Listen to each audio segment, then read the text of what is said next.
chat window. Here we, where are we? We've got Lou, we've got Steve.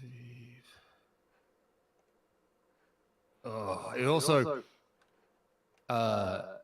I'm gonna look like I'm high. I'm not high. It's allergies. It's okay if you are. This is a judgment-free. If I have no problems, I understand. For once, I'm not. Actually, it's just the allergies.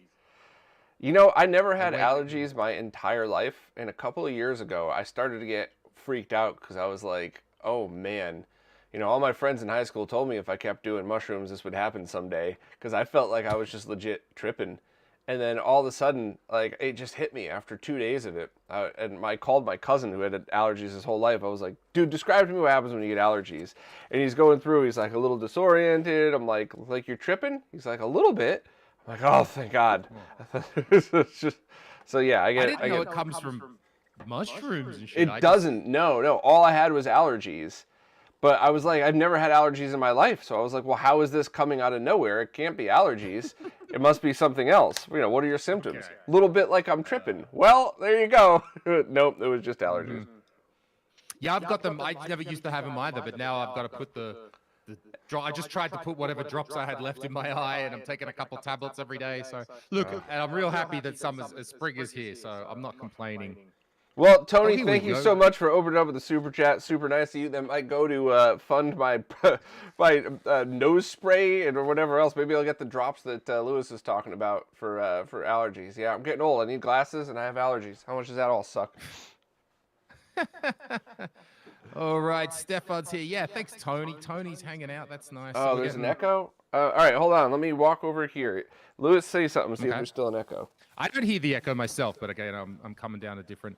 I just double check. I'm watching the stream, but I've got it paused. I've got the sound paused. Sorry, trying to keep the chat window. Because as open. I'm, you know, every time I do one of these streams, there's at least one person in the chat after, or in the comments afterwards, like, what a stupid amateur. I'm a pro audio engineer, and you know, anybody that actually takes their job seriously would fix the audio. And it's like, yeah, you're a pro engineer. You have what? A studio to work in.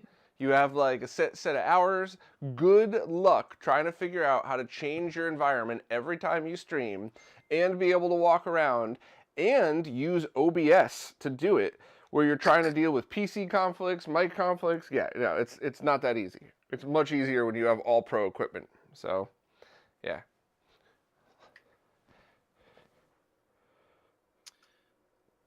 The people, Steve. Sorry, okay. Bob. There we go. I don't know who I'm talking to. That was it. There we go. I've already so I turned off one of my speakers, so so I could hear Lewis through a speaker pointing away from me. So that's the best way we could do it. Because when I tried with Lou, I had put my Bluetooth earbuds in, but that screwed everything up. I couldn't get audio to come through it, so it ended up picking up my voice from the stupid Bluetooth headset, not from the awesome mic I've been listening to. Gustavo, while I'm complaining and being kind of an asshole about this, the people who complain are actually correct in calling me out, and I do appreciate it. I just, I also don't think anybody in a pro environment understands the differences and what we go through. Just like I don't understand what they go through, but at least I admit it. All right, so Lewis, I got to be honest with you. All right. I don't remember anything at all but how to do it. All I know is we're gonna that we got a mister here. I want to test the JAMMIX. I know we did this last time. Let me just fire this up. By the way, just to open up, if anybody caught the JAMMIX stream I did a while back, I was sent a firmware update that any dual 4-button setup works perfectly now with the menu and like with the test and service buttons. And JAMMIX has a feature that I had no idea about. You could add one wire to your JAMMA harness and get true stereo audio. So I have it hooked up to this because it's perfect for that. So I really like it. It's still a little quiet, but I also have 8 ohm speakers in there, which are old. If I swapped it to 4 ohm speakers, everything would be louder. I probably should do that anyway. But in case anybody caught the other stream, really loving this thing. I just want to check the lag on it. And it might be a little unfair because I got a beta firmware, but I could always put the old one back.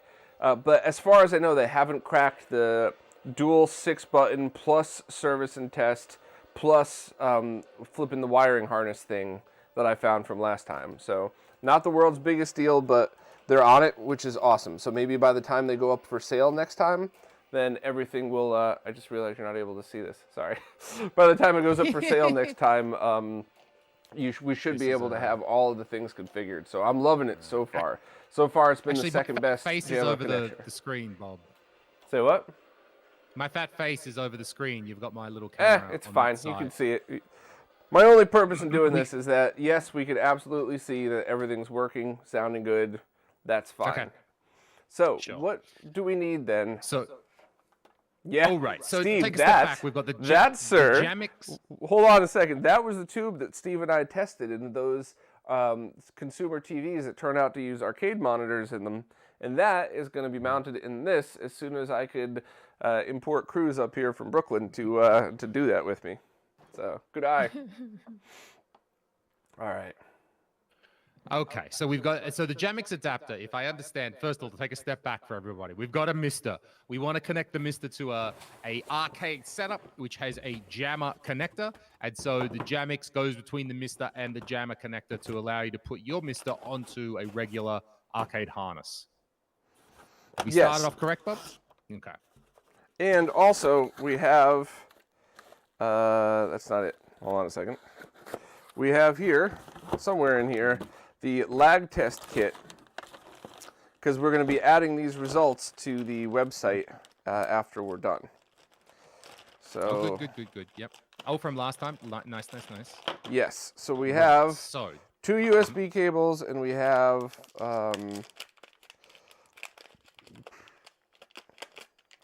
this little test kit. Let me. Hey, Belmont. yeah, Bellboard's here. Hi to everyone. Got nice 24 people in the chat there. Thanks very much, everyone. Ooh, need some focus. Right. Okay. Looking So I need nice that, and I there. need some USB sticks, and this header. Right. Well, hold on. Let me So get it wait, out of the the bag so we two- can actually see it. I'm also trying to remember this stuff as well. God, I should have gone back and looked at it as well. I probably should watch my own friggin' video about it. I almost did that, Oh. and then I thought, well, Lewis will remember. So wait, that's the small connector to Mister. What's that one? I don't know. I have no idea what that is. No clue. It. All you need is this, right? Yeah, that looks like that connector that goes on the outside of your. Yeah, so there's that one, and as I remember, the black. It's the red and the black wire. That's the one that's going to fire off the button press. Yeah, that's just power and ground. Sure. And then So one of it's these going goes to to the be- Mister, and one of these goes to the PC. Right. So the micro USB one will go to what do we got? What do we got on the ends? The one that's going to connect into the Arduino, that goes to the PC. Okay. How's that autofocus? Right. So, okay, conveniently 2 types of connectors. So the smaller, the regular mobile Android type looking one, that's the one that's going to connect to your serial terminal so you can get the output. And it seems that, is that the board made by Mr. Add-ons? Did Pork make that one? Pork sent me Is that this his one a name? long time ago.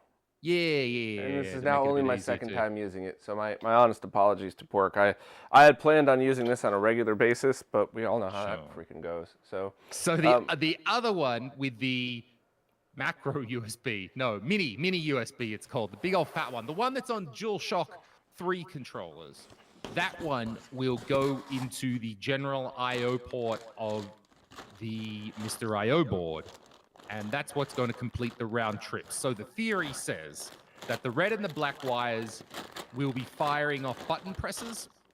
They will go into wait, hold on. Yeah. all right, and I fires have a off button USB press. extension cable here as well, and I'm going to put that through a powered hub, so we should have the length that we need. Should being the key word here. Wait. Did you try? Okay, I've got to say I've never done that before. To run the, you mean to run it to the general I/O port? That one, right? No, I mean to run it to my PC from the Arduino. Okay. Oh, you just need length, do you? Is that the thing? Yeah, don't we all? Oh, there we go. All right. It's 10 a.m., but Bob's already on top of it. Oh yeah, I've been up since 6:30, so my dick jokes are already flowing. Okay, That small so header one, was from the USB hub to the DE10, so that's I don't own any of those USB hubs, so perfect. I actually don't like those. I don't like the stacked. I like it a small. I like it looking like a console, or I like it nice and compact like Ivory's. But that's just preference. like it, yeah. One isn't better than the other. It's all preference. I'm a big fan of Ivory's case. Now that's the one I use just because I only use a few USB ports, so I'm really fine with the 4. This stream not sponsored by this, but I would take a sponsorship. I would take just a box to talk about it. If you know anybody who works at the company, those things are yummy. 10 calories, baby. I take my calories through beer, not other stuff. Oh, Tony Escobar there. The ice story in the last podcast had me cracking out loud. What was the ice story? I didn't hear the last one. Was that the live one? I think that was the live one. I only jumped on for one part of it, and I haven't had a chance to catch up yet. It's all right. Duffman says a lot of things. I forget everything as well that we do. All right, the ice story. Let's go down here. Oh, look at this camera movement. Oh, look. This is Bob OnlyFans. You're baby. Like a true Slav. Okay, so we have the JAMMIX in here. And where would we plug this USB port into? Snack? Actually, wait. Okay, so the which one? The Well, here, while Lewis goes and watches his own video to catch up. That I don't know if anybody could see it. I'd have to pull the camera down, but all I had to do was add another ground wire and then use audio ground as the right speaker. It was about as easy as anyone could ask for. I just need to find these weird long speakers to replace them. In 4 ohms, I guess would make it even louder, but and magnetically shielded, obviously. So yeah, that's pretty cool. But all right, so okay, so the cable coming out of the pork chop board needs to go into the general I/O port of, I guess what have you got there? Gotcha.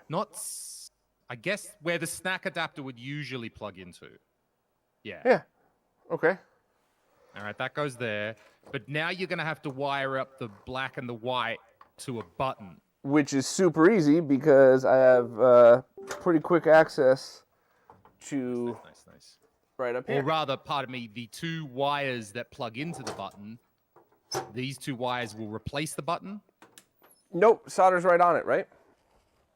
Actually, you know what? I can't remember. I think it solders right on because I don't think it would matter. Oh, no, it doesn't matter. You could leave the button connected as well. Sorry, that's also okay. Because what I did was I got those 2 black and white, the red and white wires that you had. On my one, I got little lugs that are the same lugs that are on the end of a button. So you could just plug and unplug quite easily. Nice. Well, I'm just going to jam the wire right into the harness thingy here. And jam it in. Okay. Oh, look at down here. Bob's Arcade. Sammy. All right. Hey, that's a good view. Okay.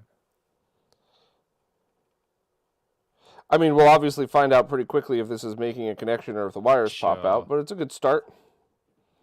And remember, I can never remember which direction the black and the red is supposed to go, so the first thing I always try is swap them around. Yeah, you know, I think the easier thing to do would be this. Yeah, I'm going to feed the wire through the hole and place this over it. Yeah, all right. So that's going to be just good enough. So I could actually do this one without soldering at all.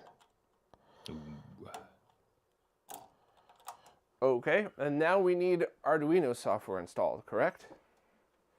No. If it's still, is it still flashed from last time? You haven't touched it? You haven't done anything to it? I have not touched anything. Don't I need to access it somehow? Yes, but you will do that with Putty. Do you still have Putty installed on your computer? No, I rebuilt. Well, I think it's in here. No. But let's get Putty. I mean, it should be super simple to get. Putty, I've 64 got, actually, I've got star. my putty here so I can help you with those settings.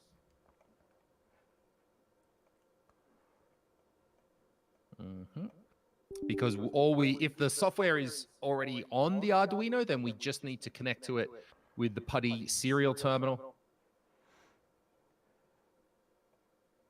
Belmont's been powering through his projects. Oh, I haven't had time. But I'm glad that we're doing stuff here. I haven't had time. I've actually got, while we're doing it, these are the little adapters from Robert Dale Smith to create a Damon Byte style adapter for this is for the Super Nintendo. So the Arduino is going to go on this side. So a little PCB that just combines the Super Nintendo plug and the Arduino pins in there and makes it sort of quite nice and tight and doesn't need a pigtail or anything like that.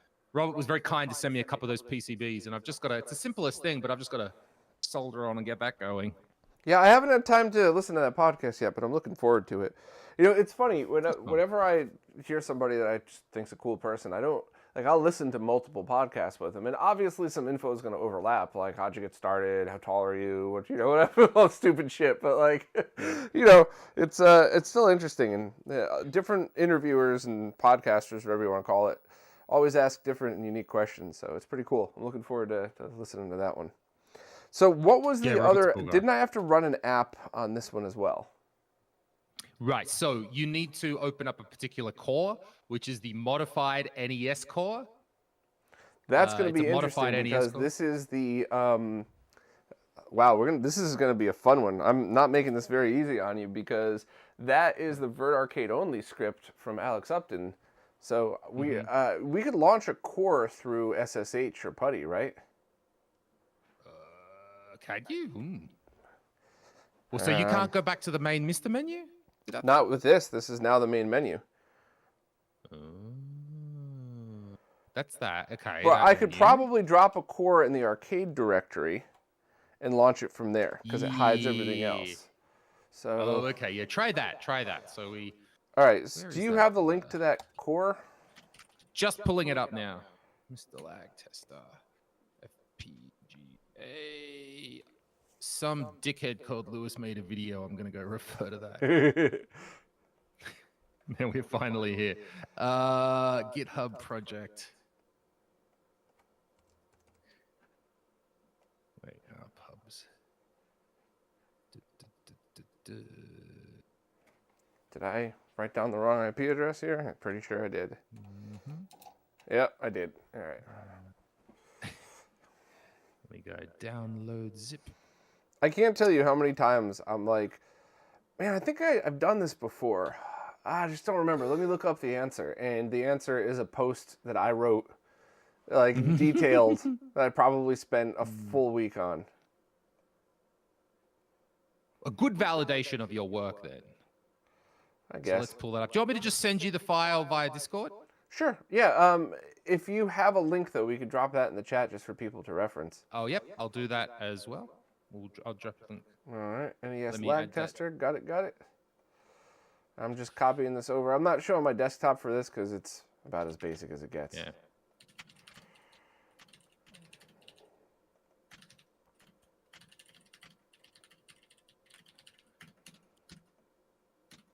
Oh, yes, I can drop links because I'm a supervisor, admin, whatever of your chat. So there we go. Just from the GitHub. Downloaded the full repo. Thank you. All right, so now let's take a look and see. It should be arcade.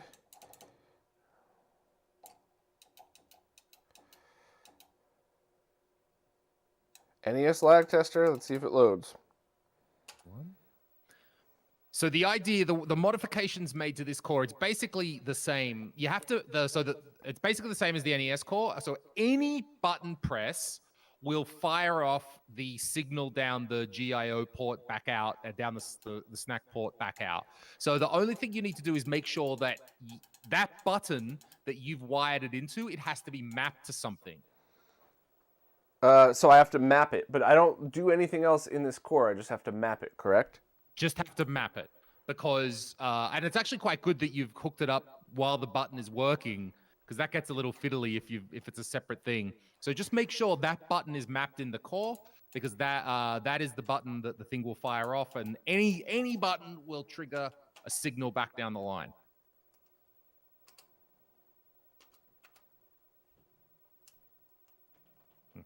Doing that. Okay. So that should all be running. So now I got to log in with Putty. Now you get Putty. I'll help you with those settings when you get the Putty window open. And in fact, let me share the desktop for this one, and let me try to do it in a way that I'm not going to screw everything up here. Sure. Yeah, give me 1 second here. That's all right. I was getting good at this. Yesterday, Steve was trying the RGB Pi project with the RGB hat that hangs off the Pi. And and that has its own RGB Pi OS, something like this. The OS is phenomenal, yeah. Is it? Because apparently, everything was good except that the Samba SMB file sharing wasn't enabled or didn't seem to work by default. And Steve couldn't connect to it via regular Windows sharing.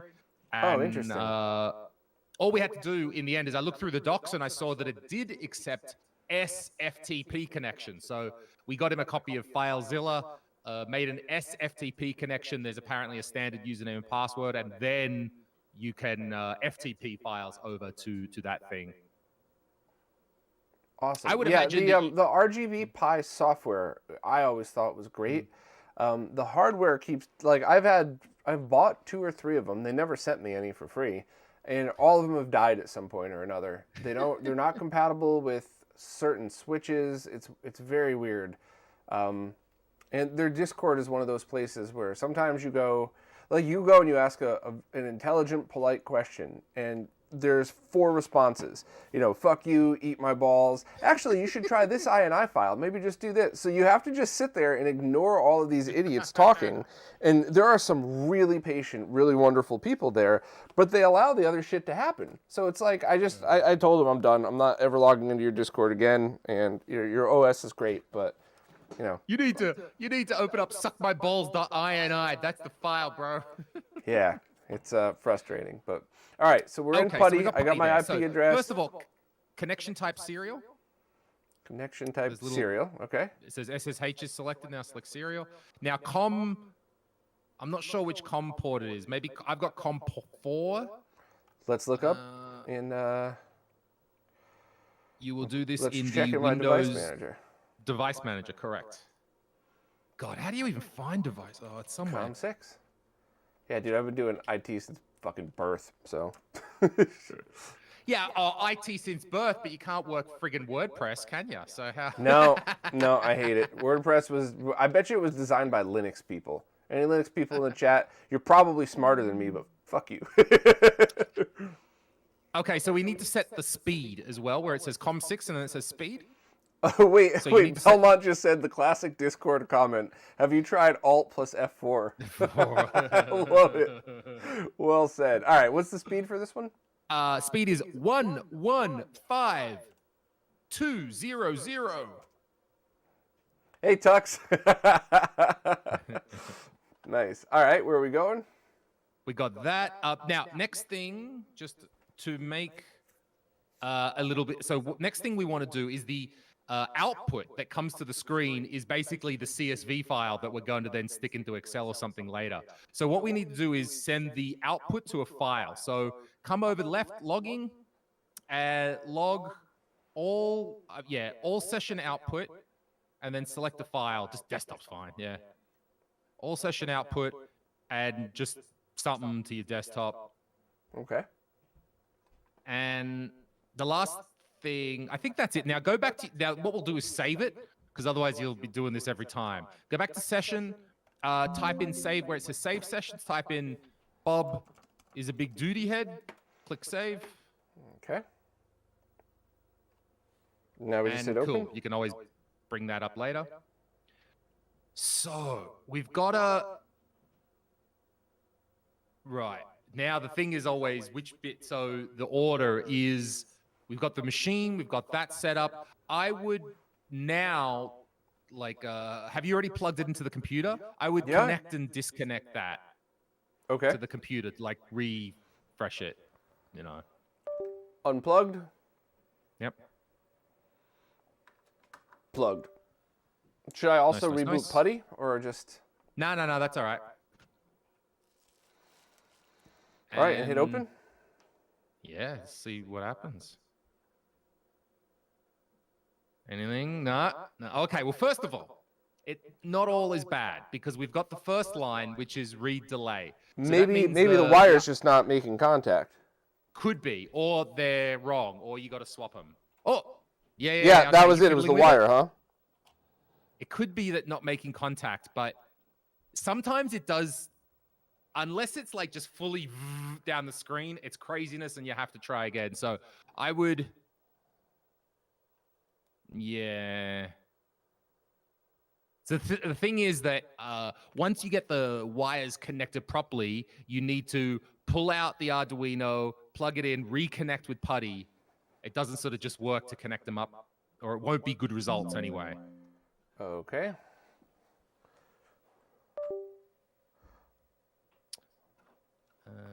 Replugged. Let's bring Putty back up. Yeah. Get rid of this log because that was just nothing. It's over here. Lag testing. Open. Oh, nothing. I guess try fiddling with it. Did you fiddle with it or swap them? No, I fiddled. Oh, okay. Give it a go. So we still see your desktop, but I guess that's what we want to see right now. Yeah. You're just seeing the. You're seeing if anything comes through that window. Yeah. Oh, that's funny. One of the connectors broke off on that wire, so that would certainly be. Okay. We're troubleshooting one by one, but at least we've got a connection to the Arduino with read delay coming up. It's just not getting any round trip yet. There we go. Yeah, I'll move this over so you can actually see what I'm doing. Where have we got? Oh, yeah, so this one just kind of popped off. It's popping off. Now, also, just before we even see any results here, I just want to remind everybody this is a beta firmware that was sent to beta test. I did get permission to do this as long as we let everybody know this is a beta. So if we get crazy lag... this is a beta of the JAMMIX firmware. Controller firmware, yeah. Mm-hmm. Right. Okay. So I guess of the features that the guys are still working on, the latency side and this input side is something I guess they consider already done. Sort of. So I was one of a few people to bring up some of those button mapping issues. So yeah, error reading. Hold on, let me just.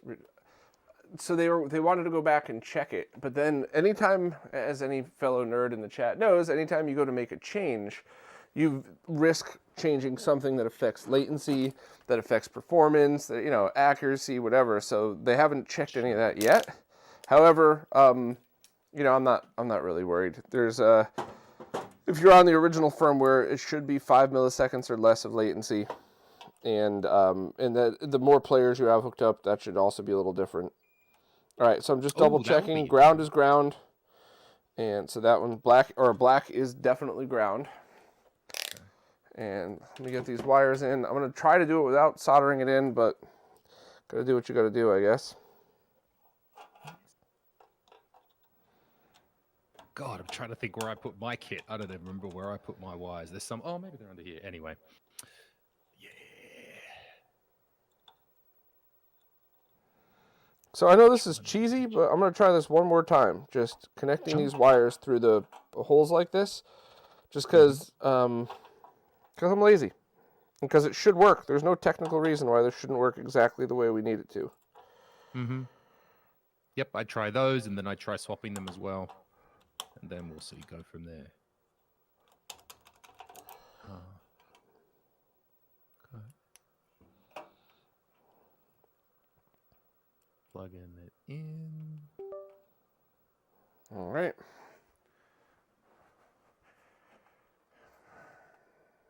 Cool. So, yeah, you only need to unplug the wire that goes directly into the Arduino, because once you do that, the whole thing's powered down. Once you pull that out. All right, let us try. Lag test, open.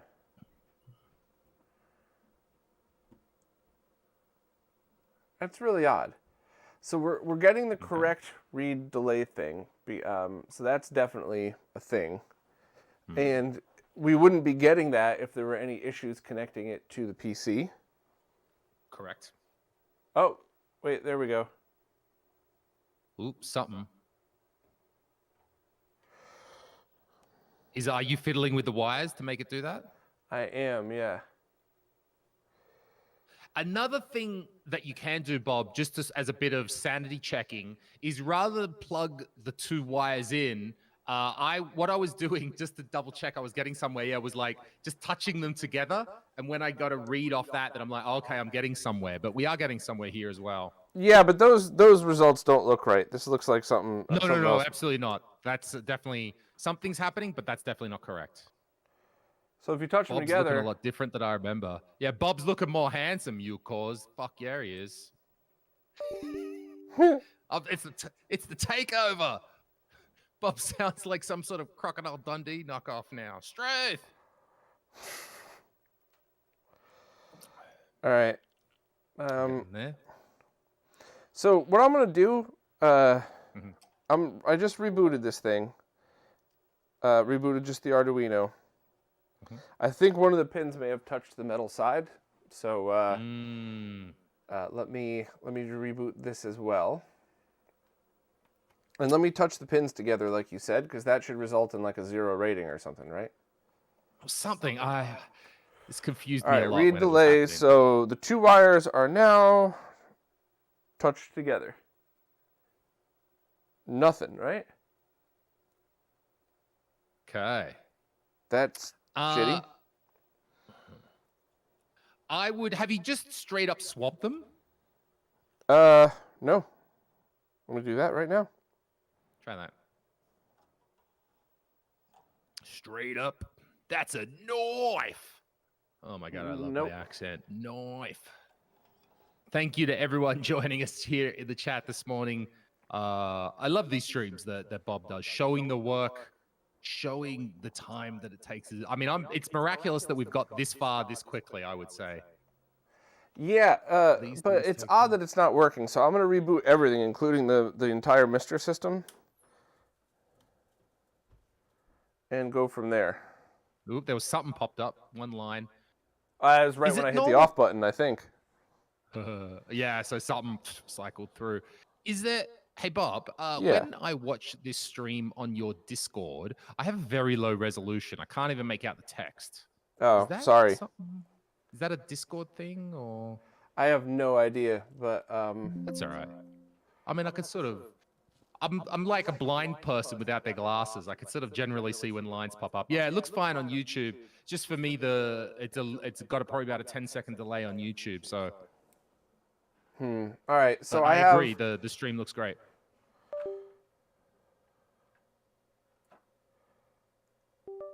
All right, so I rebooted the system, or the Arduino board itself. Let me reload PuTTY. Okay. I'll leave it on this view just so. Cool, we got that outside view there. It still just says read delay. So now I'm going to power this thing back up.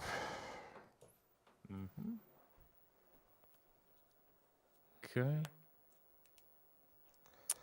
Who have we got? Yes, JB. Yeah, there is that echo on my voice, still somewhat of an echo. So I guess let's hear from the chat. Do I sound too echoey right now?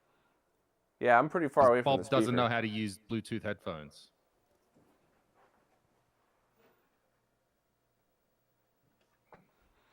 All right, so these are all connected. So if I just tap these 2 wires together, theoretically, they should just register. Maybe, I want to say. I don't remember it working exactly like you say, but okay. No, nothing popped up. Well, no, wait. Yeah, I don't know. I don't fucking know. But I don't know what I'm talking about. Let me plug this in. So ground is connected. It says no files missing directory NES. Oh, I think it just hit the button. That's funny. Wait, you've got me a bit confused. Wait, I feel like you're changing too many things at once. Just change them around and... I didn't... Well, so here, what happened was, it registered the button press. Like the actual Mister. Do I leave it at this main menu thing? Let me get No, the you camera need up. to go to a blank screen. You need to. Oh, that's a good point. Maybe that you can't. Yeah, sorry. Maybe that's also a thing. No, you need to just exit the menu and just be in the core. Okay. This could be something. Ah, okay. That would have been a helpful might have thing been to a note, thing. but We'll all right. see. Pardon me. Oh, sassy Bob. It's all right. It's that kind of day. Having fun.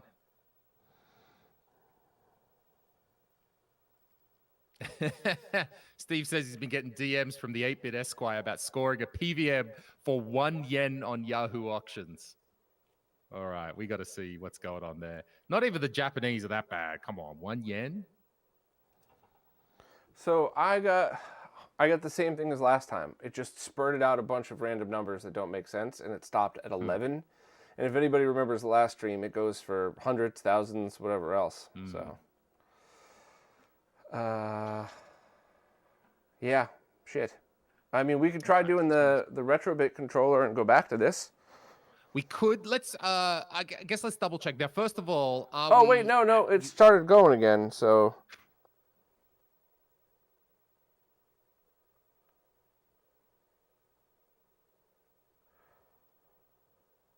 Okay. Is there any way we could see a bit of your screen and see you, Bob, or it's one or the other? I could do that, but I think I got something here. Okay, Bob's got something there. So what did Steve say? It's a lower end series one, so a very early on PVM. But I gotta get in on this, getting some extra PVMs from Japan, getting them shipped. These Japanese guys, they got something going on over there. I mean, not like I need any more screens. Just, I just don't want to be left out. So oddly enough, as I remove and touch the pin again, it'll get more readings. So let me see if I could put this up here as well. Let me see. Two. Yeah, I feel like we're close. It's just something very small or weird. Yeah. So now that you can kind of see in real time what I'm doing, let me move this here. Oh, yeah, all right. So. 70.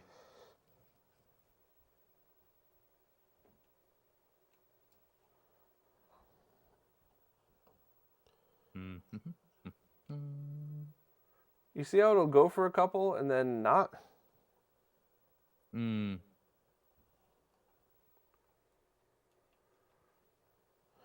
Is there anything else that we could be missing on this? Okay, what else could we do to know that this will work? So it's supposed to go from the Arduino. Those two wires are supposed to be the equivalent of a button press. That goes into the JAMMIX. JAMMIX to Mr. Mr. reads it. The NES core then goes, oh, I got an input. I will now send an output back out the snack/GIO port back into the Arduino, and it calculates a round trip. Yeah, because those numbers definitely don't make any sense. So I'm gonna reboot the connection and redo putty again. Yep. Yeah, you just have to pull the wire. Yeah, pull the wire out of the computer. All right. I should have set this up here. All right. So it's once again it says read delay, and ground wire is nice and solid. Just, okay, here's another silly little test, Bob. Press the actual physical button a few times. Boom, boom, boom, boom, boom, boom, boom, boom, boom. Just, nothing. I want to see if that's... Not a damn thing, no. No, I thought maybe that was make it a bridge. Okay.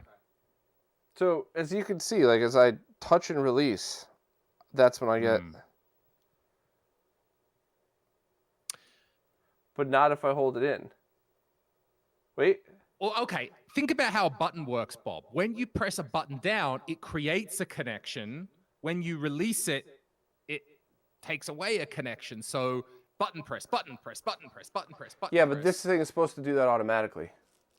Right. But that's why if you're just connecting the wires like this, that's why it's not doing many. Oh, man. This went so smoothly last time. You know, let's do the other controller, because what if there's something up with JAMMIX where you have to enable something to get snack? Oh, okay. Something weird with that. Yeah, okay. Something weird going on with that or different, pardon me, going on with that setup. So are you going to use a totally different mister for that? I shall. Ooh. All right, let me, all right, I get this up. Let me swing all this stuff over, and we'll try again with a whole other setup, and then we'll come back to this. I really wanted to do both. I actually really hoped we had time to mess around with something else silly and weird too, but I guess we'll cross that bridge when we come to it. That's the point. This project definitely is not a user-friendly one, and with all respect to the devs, it's something that was made for the advanced users to do this testing. It could be the wire length, but we're talking about sending text over a cable. There shouldn't have been. I should be able to use a 5,000-foot cable and not have a problem. But all right, so user port, not USB. So snack port of this one is not USB. That's the one. Oh yeah, that's Ivory's. Oh god. Hey, have you talked to Ivory lately? I haven't heard from him for a while. Yeah, every now and then. Sometimes he'll just drop off for like a month, and then or a week or 2 weeks, and then he'll come right back. I guess his store, the Retro Castle store, had an NES that was using stolen code on it and a stolen design, and he didn't know. And I don't think the person who stole the code knew. I think they were just like, oh, look, here's this code up on this forum, all in Chinese. Let's, let me use it. And they didn't even realize. But Ivory did take those down from his store, so. He's a good guy like that. And that also mirrors the conversations that I've had with him as well, talking about spreading the good word of Mister throughout the Chinese community, and that there's just a few, proxies, not gatekeeper is not the word, proxies, funnels, like Ivory, who are these connections between the West. And he said, for the most part, the scene and the community in China is quite separate, and it is kind of down to language. We don't understand them, and a lot of the time they don't understand us. So it's very well. The other thing too is, it's very easy to forget that there is 1 billion people in China. So while rightfully we hear the term Chinese cloner all the time, what that doesn't reflect is, that's 1% of the population. Their 1% is just a shitload more people than ours, and they already have the manufacturing set up to be able to do this. So, it's not unfair, but it's also totally unfair. And Ivory's one of the people that just really wants everybody to know that's not what it's like. Like every time you go do something through China, you don't get your shit stolen, unless they're Bitfunks. Hey, also, I think it's not mattering for this, but Bruno also quite rightly points out that we should also enable USB fast polling. And I cannot remember if that setting is sticky between cycles and reboots. Bruno, maybe you remember? I probably would always turn it on just out of habit, but do not remember if it's remembers it. It's not sticky, as Bruno says, so we're gonna have to look at that. That's another one. Well, actually, you can get to the scripts menu from your nice JAMMIX menu on that, can't you, Bob? Yeah, definitely. And we have this. This is like a basically stock Mister configuration over here. So once we get all this plugged in, we could do that. I just want to make sure to get the button soldered up, which Lewis showed all of this in his video, but you want to give like a very quick 2-minute rundown of what I'm about to do? Sure. So what we're going to do here is when we want to lag test the controller on the Mister, we need to actually wire this Arduino into the buttons. So it's pretty easy to do kind of lag testing if you've got a high-speed camera and you press down and then you also see the screen in the background. But what this system does is you hook up an Arduino, essentially is firing off button presses, and that controller is plugged into the Mister, and actually there's a route back, there's a wire out of the GIO port, out of that snack port, some people might know it as, which back into the Arduino, and it's supposed to make a round trip. So the Arduino goes down its wires, that fires off a button press. Then from the controller, like normal, that goes into the Mister. Then we've got a special NES core that is designed to, whenever it receives any sort of input, it sends a signal back out the GIO port, which is going back into the Arduino. It calculates round trip time. And that's how and it does that 20,000 times. How many millions of times you want it to do? All right. I thought I was going to be able to get lazy and wire it to the back, but nope. Also, back to Bruno, to reply to your comment, my friend. Yeah, sorry, when I'm saying snack port, I think I'm being maybe just sort of being a bit too general and loosey-goosey with my terminology. So, no, these controllers are connected via USB. When I'm saying out of the snack port, I just mean out of the GIO general IO port. On Ivory's boards, it says, this is not USB. The one that looks like USB that isn't USB, that out of that port goes back into the Arduino, and that is what creates the round trip. But it's not using a controller via snack. This is, in this form, it's for USB controllers, or as we saw in the previous example, in theory, it should work for JAMMIX or JAMMA harnesses as well. All right, so we found out which pin is ground. Now I'm pretty sure that's going to be A anyway, so I think we're good to go to solder this thing up. So yeah, here's the tricky part that comes in this when you're trying to lag test the controller, is that you need to get two wires and stick them into the controller PCB. And that's what gets a little tricky, how to make them sticky and make them hold on. So you can just scrape away a little bit of solder pad and then just do a little bit of a quick little surface solder onto the positive and the negative of the controller button. Well, I think we're pretty lucky that the, well, let me double check right on camera because I wasn't sure if you're able to see that. So there we go. We've determined that these are ground because they tone out to each other. So let's also see right on the connector. That's ground right there. So all we have to do is solder this wire here. And so which button are you going to solder onto, Bob? A, and I'm going to guess for this one, which I know you should never guess, but whatever, because it appears visually to be super easy. I will show you that in one moment. So that's ground that you're doing on there right now, is it? Yep, so that's just ground. And let me see if I can get this in focus to show what I'm about to see. Right.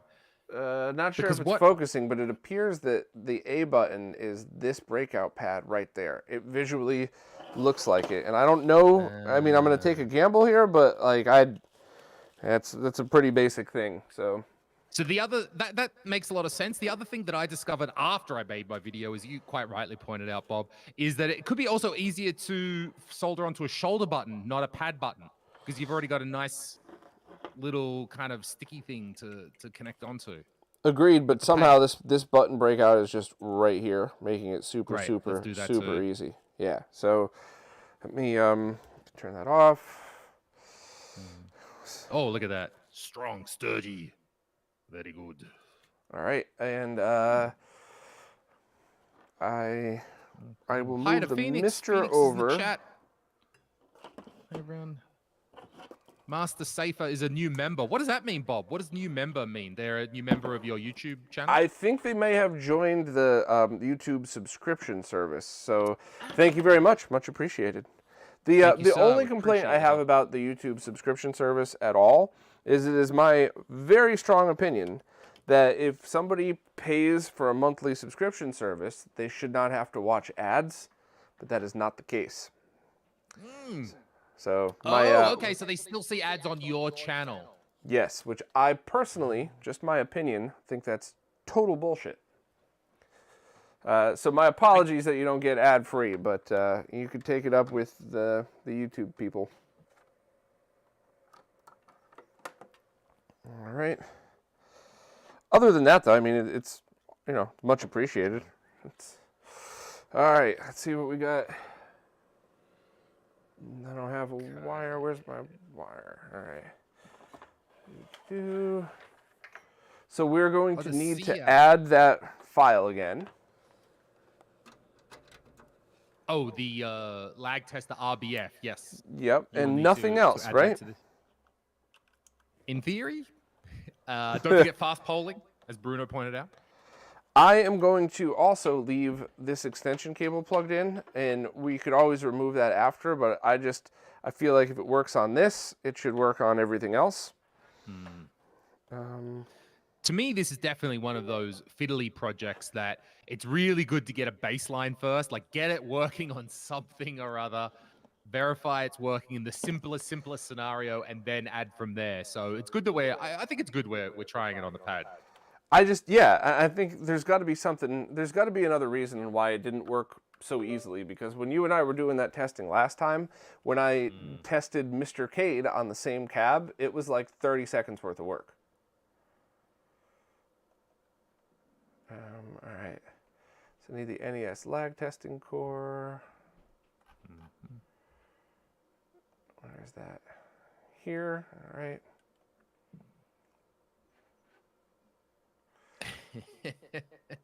I'll watch Bob's abs instead of ads. Abs. How about Bob's abs? How are Bob's abs going? I have never had abs. Even that 1 week I was thin, I did not have abs. It was just a swarm of jelly beer floating around in there with muscles on top. So, Who Farted points out that YouTube Premium gets rid of all the ads.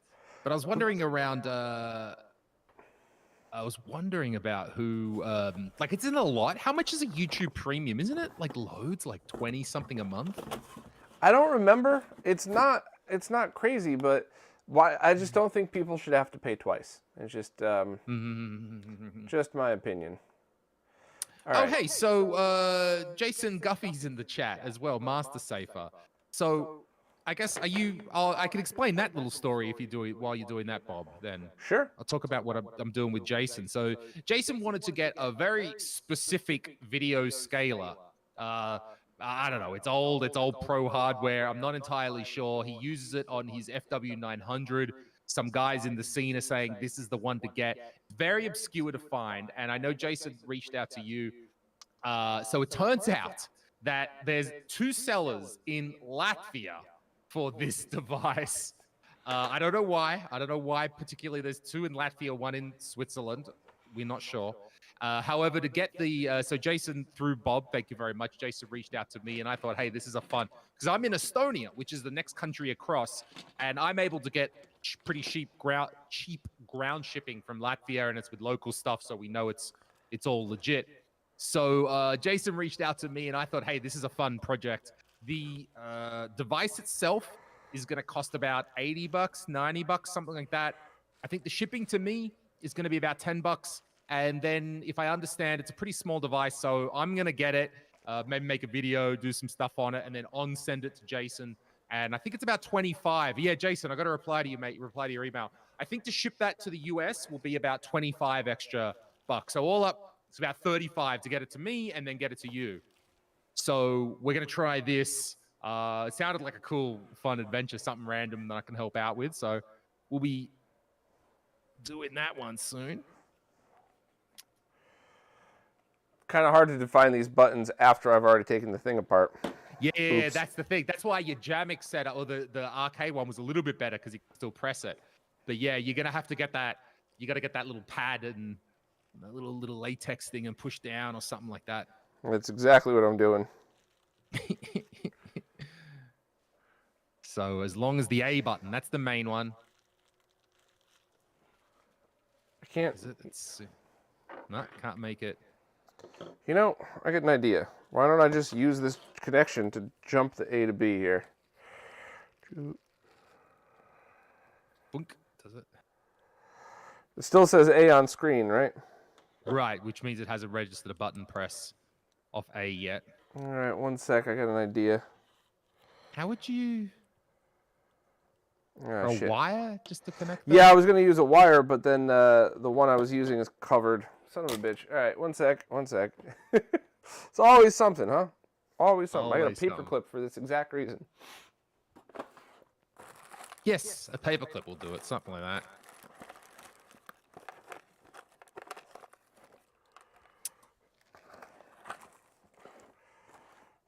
All right. Still says A on screen, so I'm going to try to jump it like this. Oh, hey, Belmont. It's very. I appreciate the kind words, Belmont. When am I starting a Patreon? I'm not sort of in this for the Patreon money. I have a job and stuff like this. So, no, I do my. I don't need the YouTube as my income and my living. So I don't need to monetize it that way. I'm just happy that everyone watches. If you do need support, support Bob, support Steve, support all the great Mr. Devs that are out there. That's where I think you should put that. But I do appreciate that. But I'm good for the moment. So interesting enough, let me show this and. Oh, it went to B. So something fired. No, that was the trigger. That was the trigger. So let me. All right, Lewis, you're getting bumped for a moment. Sorry. No problems. I'm out. You're out. Christopher, right. how you doing, buddy? Nice to see you. Thanks So for coming along. check to the this chat out, today. right? If I hit the trigger button.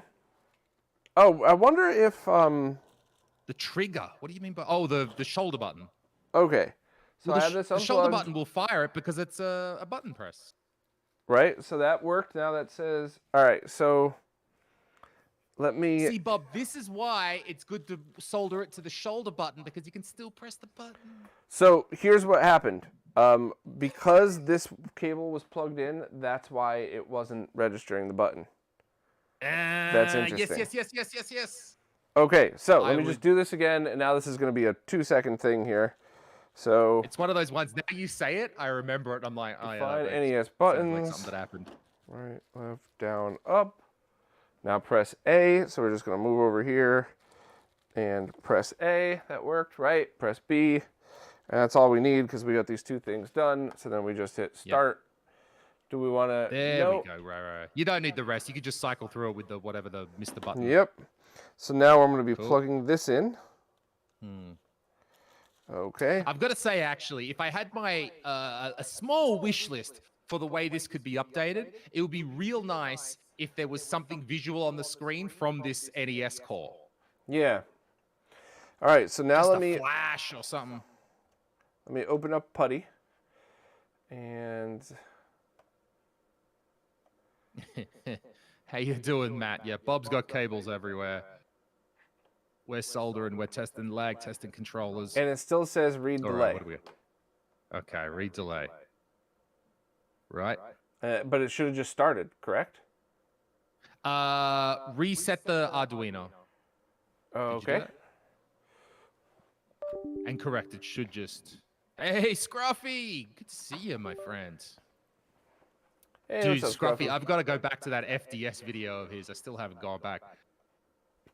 I got to make my why I don't want to buy an FDS video, which will be totally null because Scruffy shows us how to repair them. Same thing. So I wonder if it's the extension cord. Okay, that's a good thing to try. Let's try that. So unplug.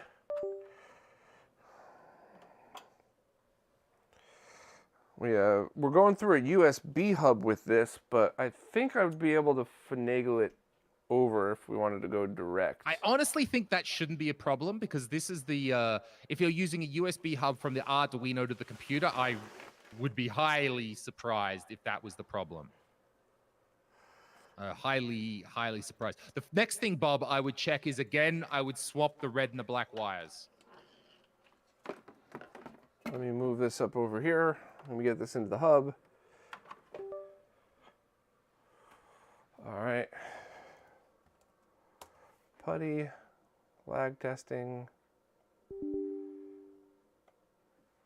Ooh, cannot find files. All right, try this again.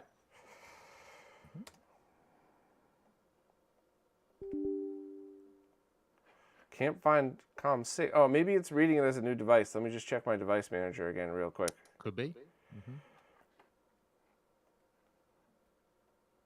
Yeah, now it says it's COM7. Interesting. So that alone is a good hint as to what might be going on then.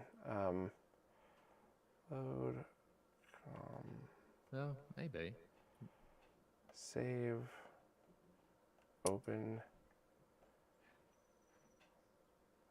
Once again, just says read delay. Swap them. Swap them. And Solder, unsolder, swap them.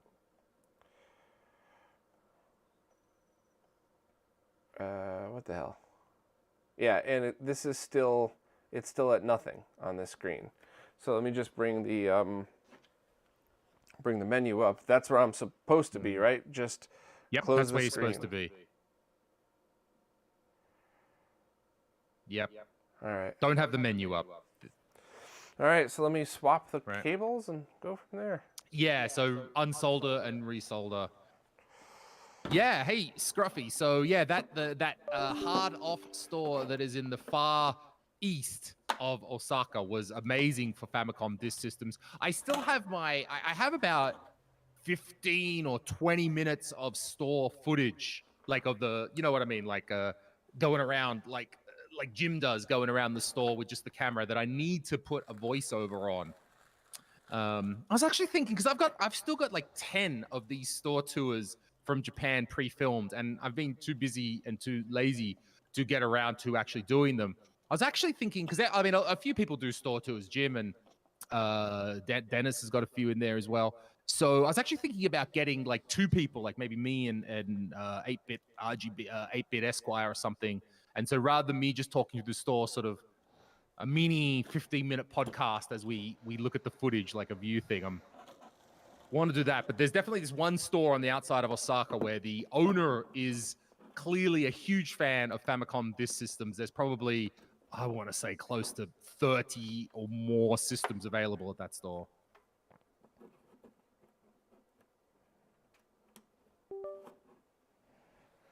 All right. Let me reload.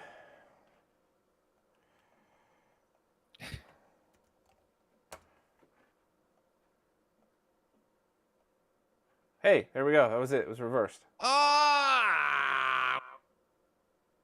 That's what we're talking about. All right. So let's let this run for a while. And let's see what these lag test numbers are. So a few thousand spins is something like that is usually enough. Honestly, 500 would be enough, but hey, run it for a few thousand. So to explain to everyone what's happening here right now, the Arduino is doing round trips. So it's firing off a button press. The MiSTer is sending back a signal. The Arduino is going, oh, yes, comparing timestamps and going round trip, round trip. It's doing that over and over. And the results are going out to the terminal here. And that thing that you see you going down the screen, it looks like a dollar store matrix. It's basically a CSV, a comma-separated file. The first column is just a number, just the turn number. And the second one is the time, the round trip for that particular spin.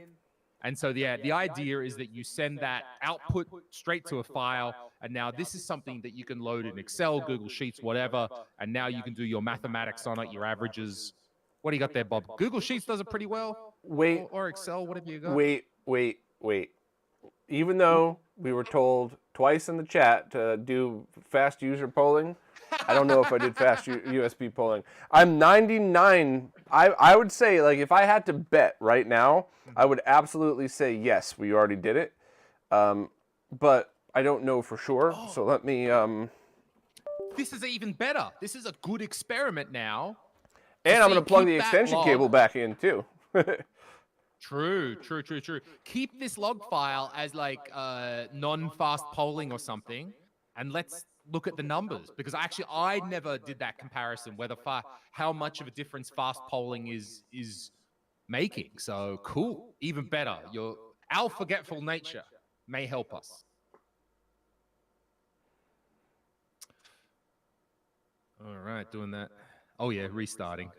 Good. And I'm going to also add the extension cable back to see what that makes a difference or not. For sure, that's not making a difference. For sure, it was just the wires. I have had some bad luck with USB hubs and extensions lately, though. But Now it feels like we're getting somewhere, some progress. All right, so going in, utility, NES lag tester. Okay, Back out of that. Mm-hmm. And wait, did this? Oh, my stream just clapped out. Did it? Oh, sorry, I was watching the YouTube. I said I have the YouTube open as well, just to make sure that because the Discord for me is like 140p or something. So here we. Oh, look, I get to watch an ad again. Hey, contributing my ½ cent to the revenue. All right, so that's continuing to go. Beauty.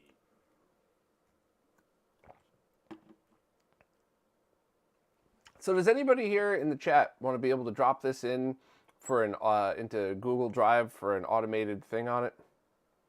Yeah, I'll do it if you want, Bob. Oh, all right. Yeah. Send the file on Discord to me, and I'll hook it up. Where was my? I think you clicked on the. I think your camera blinked out a little bit. Ooh. Okay, hold on.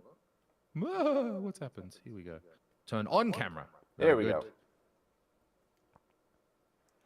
And you can all right, hear me. I'm going to close this down.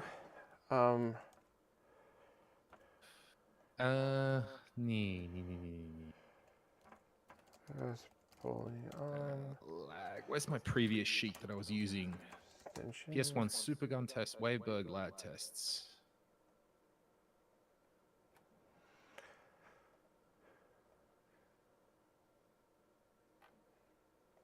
I'm going to drop both of these in, and then I'm going to test it again without the extension just for the fuck of it, because why not? Because why? Because good times. Show chat. Here we go. Okay, we've got two. So you've sent me two putty logs. The first one is the non-fast polling, and the second one is fast polling. Is that correct? Fast polling with the extension. Ah, yes, I see. Okay, number one. Let's do these one at a time. Cool. We've got 1,000 spins on that one. Nice. Clean that up a little bit. Let's do this. All right, so now I'm going to get same stuff, but let me unplug and get that extension cable out. And I don't think we're going to see a difference, but I just want to know. Sure. How dumb is it in Windows? Because Google Sheets won't import the file unless it's called CSV. Oh, man, now I've got to go into DOS or something. I don't know how to friggin' change that. Lag testing.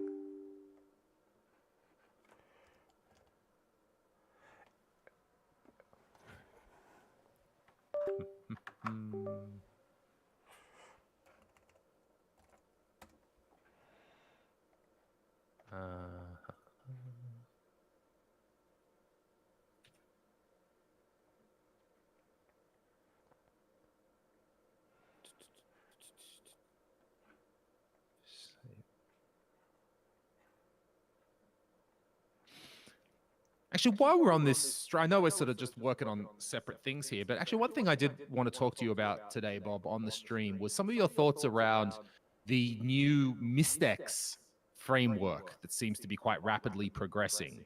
I think it's going to change everything. Yeah, that's what I was thinking. I was just sort of interested in that. Like, how is it going to... If you would think that eventually, if we've got replacement FPGAs, you would imagine we're going to get to a scenario where we could swap in a better FPGA, and it might end up like CPUs in a computer? Something like this? I think one of the signs that it's probably going to change everything is a couple of the more hardcore Mr. devs were like, "That's dumb. There's no use for it." It's like, every time I've heard that, it's been an idea that everybody when it finally came out was like, "That's perfect." Yeah. Okay. Got your finger on the pulse of that one. All right. So now I'm just going to move things back over to the arcade machine, and we will retry JAMMIX. Sure. I'm getting there. Massaging these files, I'm getting there. Ah, son of a bitch. Okay, HDMI cables falling over USB cables, falling over other cables. Everything's gone to hell. Hey, Felipe.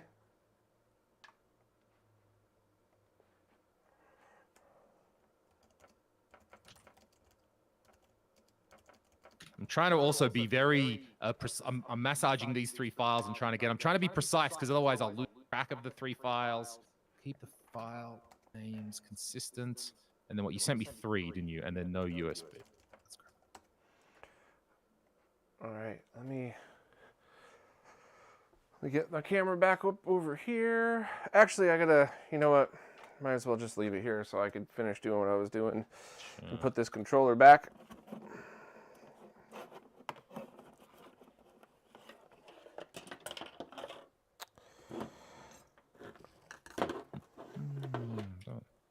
Yeah, I'm really excited for the Mystex to break away. I think it's going to be a big change. And I was thinking, like, it's a big change, but we've also already seen a lot of change in the Mister community with the many different I/O boards and adapter boards and that are coming out. So at first I was like, oh my God, everything's changing. But it's like, it's already changed. That change is kind of already here. Now we're going for the core. Well, the most important part is that the cores themselves aren't really changing. And yes, they are sort of. I know. I'm by no means am I trying to take away from Hans's work. But the bottom line is, like, by doing this, you're not telling everybody who's ever contributed to Mister, like, hey, good job, but redo all your work now. Like, that's zero of that. You know, the framework should take care of that, and you know, the community is going to have to help a little bit, but the work that Hans is doing is making it from holy crap a lot of work to like, okay, that's cool, I could support this. It's good. How to say? We of course appreciate all our millions, trillions of hours that have gone in. Evolution is good. I think any project you gotta keep evolving. You gotta keep it. Okay, almost done. Number. What do we got? 104. Where's that?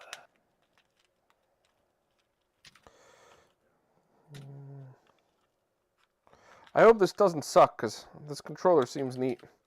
I mean, worst comes to worst, I could always get the Genesis controller, like the one without a USB plug, but with the Genesis plug, and use a mix adapter. But this is just handier. Sure.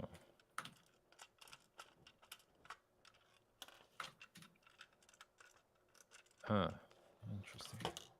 One kind of frustrating thing is some RetroBit controllers are very fast and others are not. So it's like, can't you just use the same USB protocols on it? And I think there's a button limitation that changes that. I'm half talking out my ass here, but I think for something like a 3-button controller versus a 6-button, they might have to go about it slightly different with the USB protocol. So that might be a factor, but I don't know. I just... Whatever Chinese clone company they're getting their controllers from, stick to the fast one.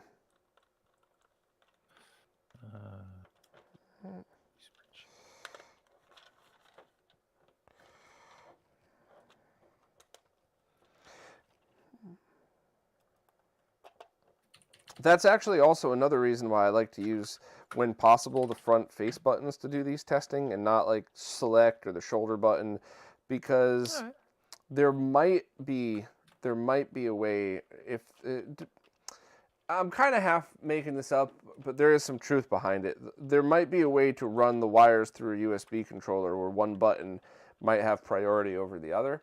I think that would be more complicated, but it is just something I try to pay attention to just in case. Because really, if you have a laggy select or mode button, what does that mean? Nothing. But if you have a laggy D-pad or A button, that's pretty huge. That's a good point. Sure.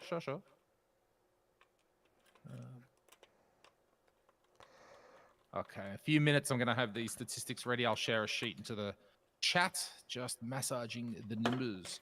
I mean, falsifying. I mean, preparing all the numbers. The link is in the description. So if these lag tests come out, readings come out well, you could buy those. Please. I gotta say though, let me get this right on camera. The one concern I had when I first saw this was the start button is here. Come on, focus. Oh, Come at the top on, there. focus. Okay. That's not There the we regular go. position. Is it the regular position? No, it's usually up here. And I thought because it was embossed in this thing, would it be really easy to hit it? And no, you got to go out of your way to hit the start button. So props to them on that. They got the start button right. There's the home and select are down here. So I guess that would be mode. And then left and right triggers. So this actually, man, I hope this doesn't suck. It feels like a decent controller.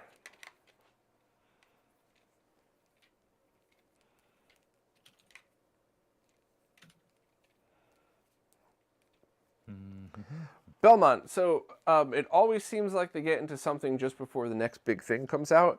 Well, if you're talking about the context of Mistex versus Mister, then it is the same thing. I mean that obviously with love. So like while it might be the next thing for development, it's still the same course. It's still the same awesomeness. But if you're talking about things like controller adapters and all the other stuff that could happen, then yeah, I mean I hear you, but at the same time, that maybe just means that you can get stuff cheaper. Cousin Scott's notorious for that. Like, I'll go out and get a TV used that's like 3 years old, and he'll buy my old TV that's like 8 years old, 9 years old, and he's always one generation behind. He's just like, nah, forget it. I don't want to deal with any of this new crap. I'll take the stuff that's been tried and tested. Okay, viewer, copy. Anyone with link can view. Let's get that Google Sheet going. So, I have the results. Oh boy, here we go. Let me paste this into the chat. So hopefully we can see this. So, the average is around 6 milliseconds. Okay. That's not the worst. 6.17, 6.15. Your USB no extension, I don't think, because that's just reading the results, I don't think it affects the results as such.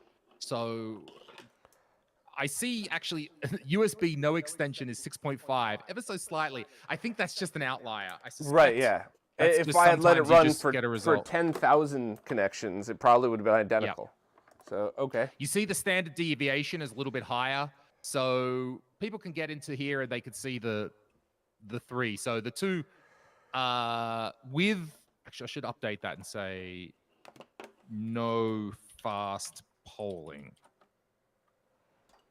So Bob, just to remind us, the very first one we did, I have no idea if fast polling was on or not for the first one. Yeah, we don't know. Zero not sure. clue. Let me write that. Not sure. Not sure. Fast polling. So I'm actually seeing pretty much identical results for not sure fast polling and definitely fast polling. Okay. I mean, I would assume that I would have put fast polling on, but who knows what crazy test I was doing before we tried this one. So, all right. Now, over to the JAMMIX. I'm excited. I hope this thing isn't a laggy piece of shit, because I like the JAMMIX. So it's kind of good.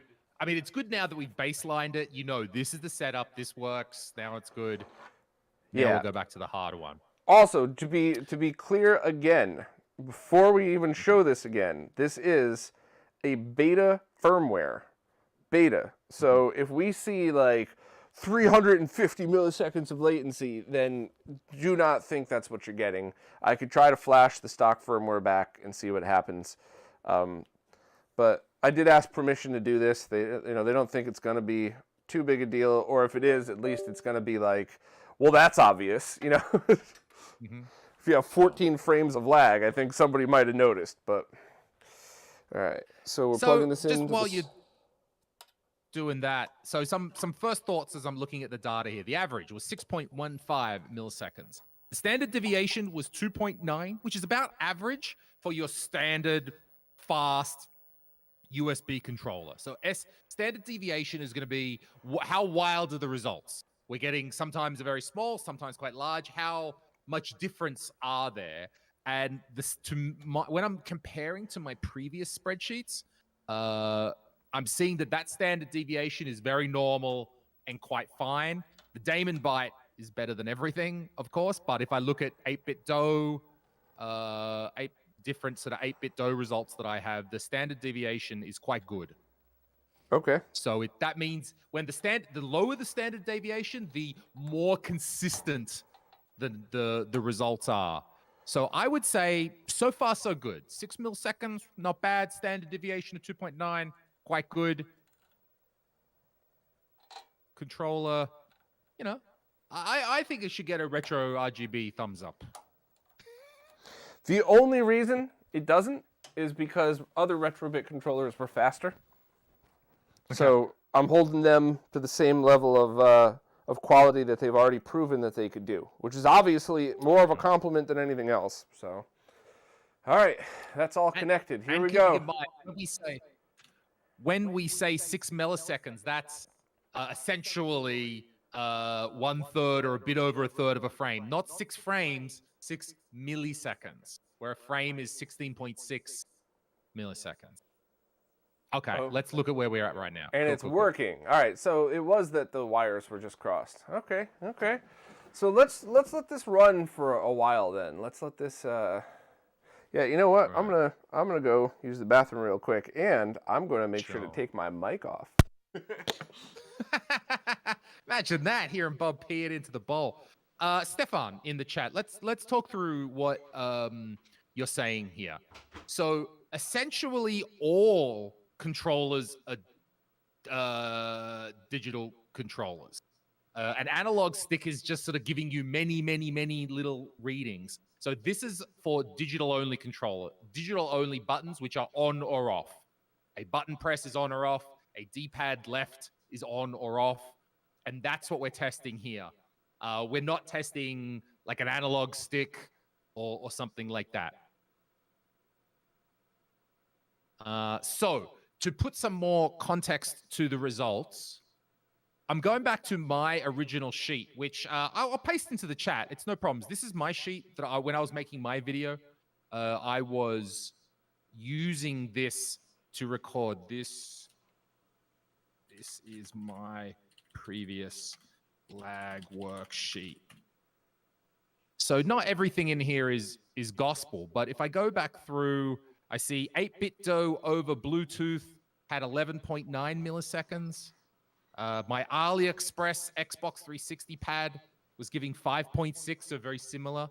That was just a generic Xbox 360 controller I got from AliExpress. What else have we got here? But a Damon byte will be 1 millisecond. So, Stefan, what you might be thinking of is many of the new Arduino-based Damon byte derivative solutions. They are very small. They are down to about a millisecond.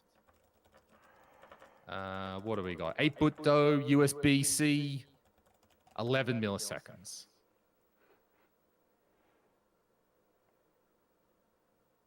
So, all right. So the one question I have though, when I set up JAMMIX, it required me to add special code to talk to the USB controller. So I'm wondering, do I need to turn fast USB polling on, or is that already a thing? But I sent you the the results in the chat if you want. Oh, here Toaster. We go, jammix.log. Yep. Yeah. Let me get that one up. So Toaster, let me actually let me show you while Lewis is doing that. So not only a little bit of a shaky cam here, people. Sorry, don't look right at it. I'll tell. So not only did I get it working, but JAMMIX has the ability to have stereo audio through the JAMMA connector. So all you do is you take audio ground and move that to the right speaker, and then you just run a new cable for audio ground. And if you set the jumpers wrong, it shouldn't blow any speakers out. But so stereo audio was freaking awesome. I loved it. I only have one vertically oriented stereo game that I've been playing, the 19XX or whatever. But that was cool. Also, these are 8-ohm speakers, so they're still not as loud as I would like, but it's definitely loud enough. I guess the best way to describe it, if I'm here by myself or with just one person over, fine. But if I have both arcade machines going and people hanging out talking, not loud enough. But I don't know where to get, I bet you if I got 4-ohm speakers, it would be better. But where do I get 4-ohm speakers that are magnetically shielded that are this size? Yeah, good luck. As for the button mapping, two 2 4-button control sticks with having test and service mapped. That's the candy cap coin button there. Having those mapped now works with this beta firmware. The only thing that still isn't working is 2 6-button controllers with test and service wired up. So overall, I'm very happy with this thing. So quickly, before I get to the results, Stefan, have you tested other first-party controllers? Well, the thing is, there's not that many. Well, there is later on first-party controllers. Once you get to PS3 and onwards, then the controllers. These has to be USB controllers. This is exclusive or through the JAMMIX. So we can look at if you just type in Mr. Lag Tests, we'll see the proper database. You can see there are a lot of people have lag tested DualShock 3, DualSense, blah, blah, blah, quite newer ones. And that whole spreadsheet that was produced by Mr. Addons and the work from Lemoninci, that's all been done with this exact setup in mind. All right, I got a copy USB fast polling over this to give it a try as well. Okay. So I have the JAMMIX results. Would we like to hear them? Yeah. All right. It's also on the sheet. If you go to the first result, average of 2.3 milliseconds. Boom! That is very cool. But there's 2.3 milliseconds. Mm-hmm.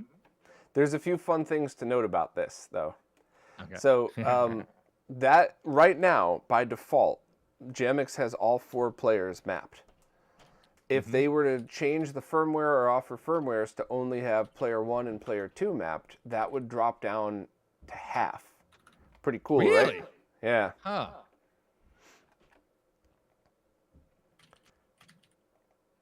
Okay, just putting it back into the chat, and some people didn't see. So, oh, you there, Bob? Where'd you go? Yep, I'm still here. You ran away. Oh, Did I drop off? No. And the nice thing about the 2.3 milliseconds is the standard deviation is 0.85, which is very small. So this means that it's extremely consistent. There's no wild swings. And if anything, actually, I haven't included here. I'm going to put max in as well. Max is also good to see. So you can see what's the craziest it ever did. Mr. Cade's latency is about 1, so so I'm interested to see when they turn this to if I loaded up a 2-player firmware, would that drop to 1 millisecond? Now listen, realistically speaking, nobody could tell the difference between 1 and 2 milliseconds of controller lag. Everybody's got that Smash player friend that they'd swear that's why they lost that match. They're lying to themselves and they're lying to you. Yeah. That's not a thing, period, end of story. But that doesn't mean that we shouldn't all just strive to be better every time. So, 2 milliseconds, great, but 1 is better. So there's a little something. So interesting thing to side note about the way this thing is making results. 2.3 milliseconds average, standard deviation is low, but the maximum is actually 18 milliseconds. And I have suspected, Bob, when I was doing this testing, that sometimes there's one or out of like 3,000, there's 1 or 2 crazy outliers. And I suspect that they should be taken out of the data set. Like I've got 3, 1, 1, 18, 3, 1, 1, 3. You know what I mean? So I'm actually going to take out the big 18s because there's one of them, I think. Yeah, I completely and totally agree with you on that. So I took out that one outlier that's 18. The maximum is now 4 milliseconds. The maximum was 4. So a little bit of gentle data massaging is also quite useful here when looking at these results. So so I want to make sure I put this in perspective for everybody because, and I mean this with love, no disrespect at all, but if you're just jumping into this, it might sound like we're favoring or we're giving people a break. So in that data of thousands that I just fired off, there was one outlier. On that RetroBit Big 6 controller, how many of them were that large higher number? It was a lot, right? It was like 10%. Wait, I'm going to try to get to those numbers. So Well, okay, the very first one that you gave me, the big 6, the maximum was only 11. Okay. So I'm actually not going to touch that. However, I'm looking at this now, there was a lot of 10s, a lot of 11s. There wasn't just one, it wasn't just one thing throwing the results off. I'm seeing a lot of 10s as I scroll through this. Same thing, even with fast user polling on, there's multiple 10s here. Whereas when we go to the JAMMIX, I think there was only one 18. Literally one. One. That's it, one. One out of 3,519. So that's why I am very confident to say that this is not skewing data. Because the RetroBit controller hit 10 or more a lot, like every 15 to 10 button presses, whereas that JAMMIX was literally just one. So, and I'm gonna send you another one now, JAMMIX with the fast USB on. Sure. A little tip that can help you when you're massaging these CSVs as we're looking at them here is that if the standard deviation is really small, that's a good hint that you just might want to check out the max and remove 1 or 2 maxes because it's saying typically it's very low. Yeah. So, okay, we've got done. Okay, I'm going to do that one too. Toaster, yeah. Toaster said it's pretty standard to knock off the top and bottom number to get your average, isn't it? Yeah, 100%. If anybody hadn't done that before, and I just wanted to make sure I really worded this properly so we all were confident. Also, Thrasher wanted to know if you wouldn't want to permanently convert a cab to stereo if you use JAMMA PCBs. So this is actually a conversation I'm having with the JAMMIX team right now. Because my personal opinion, which is limited to the cabs that I have and I use, is that if you switch it to stereo mode, then that extra pin should just be the right speaker, and audio ground stays the same, thereby making it the same exact harness for everything. Now, if the way it's currently done, you would have to put jumper connectors on it and unplug and replug the audio every time you switch between a mono and stereo cab. However, if you send left and right stereo to both the pins of a single speaker, it's not going to blow it out. It's just not going to sound right or not sound right or not work at all. So this is absolutely, while you're right, it's not like hooking up power to ground type of thing. But I do agree in that I know having multiple revisions makes support a nightmare, but I do think it would be very cool if the JAMMIX team considered that, because that means you don't change your JAMMA harness when you plug in other stuff. You would mean that you would have to have something else hooked up to you would have to unplug and replug the right speaker. So maybe this is all a moot point because you have to unplug and replug anyway, but yeah. Okay, the data's in. So JAMMIX with the fast USB polling on, identical. 2.36 to 2.34, so identical. Okay, cool. It wasn't me who farted. Wouldn't those huge outliers happen during gameplay in addition to tests? They seem like valid data. No, because if it was literally just one, that could be so many different factors, from the PC to the Arduino skipping to something.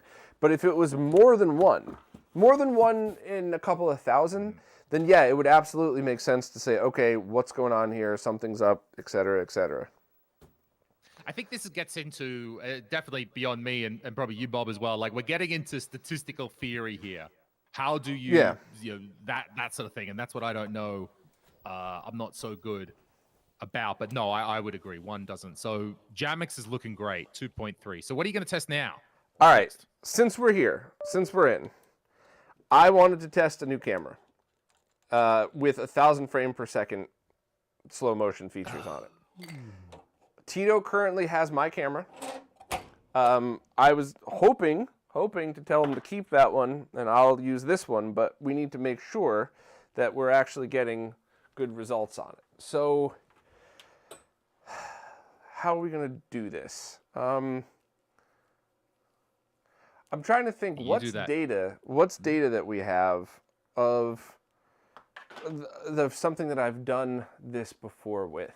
I guess the Game Boy Advance consolizer, that would certainly be something that I've gotten data with before. We could just use this CRT. So sorry, Bob, are you going to say you're going to try and now do it old school style, film the button press and the and the screen at the same time?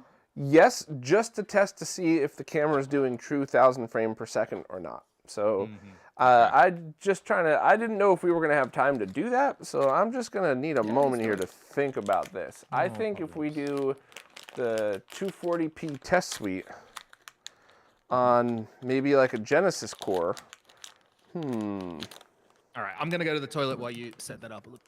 Yeah, do you have an extra 15 minutes or so, or do you need to get going? No, I'm in no rush, bro. I got nothing to do. All right, well, let's get weird, everybody. I like getting weird with this stuff.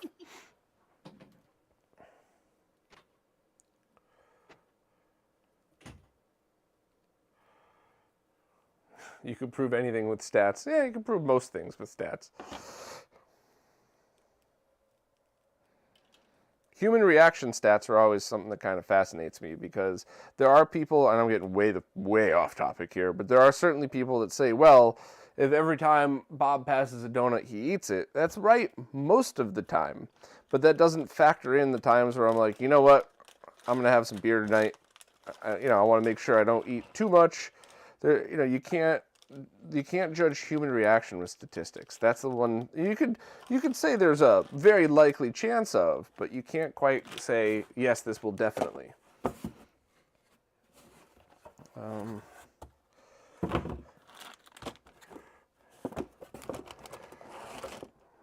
Putting this stuff in. Hey, Steve, Retro Tech Steve, are you still watching? Because we might get extra weird here and test something kind of fun.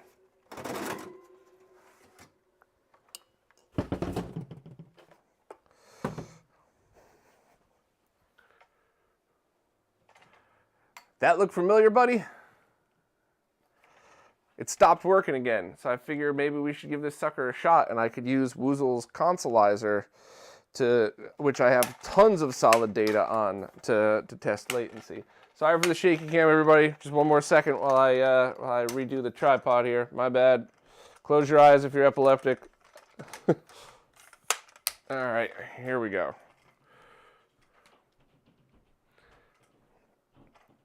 So when I last powered this on, it went kind of nutty. So I feel like we need to open it up and check that piece again that we found at the Brooklyn Arcade. So that should be fairly quick. And then we could just kind of jump in from there. Uh-oh, I forgot to put my micro SD back. I better do that now or else I'll never remember. By the way, does anybody know Pork or is on Pork's Discord? Would you be able to transfer this data over? Lewis has a link to the lag test results and everything, so that could be added to the sheet for both the Big 6 and JAMMIX.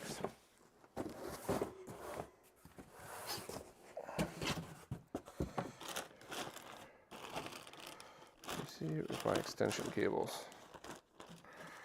Here.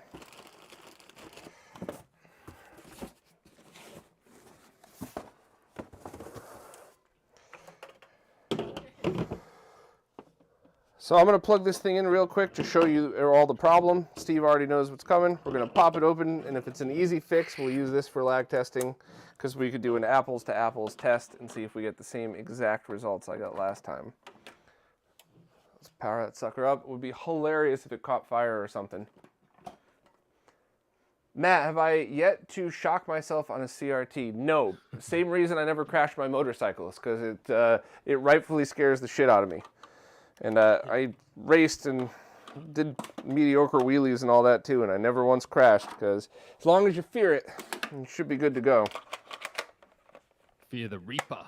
I was shocking myself yesterday. I was trying to repair a Instamax camera, and it seems to be busted, but any sort of camera has a big-ass capacitor in it because it needs to pull the charge to make the flash, and I kept touching the wrong part. Ah!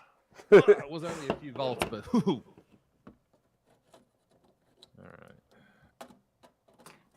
All right. Plug this in.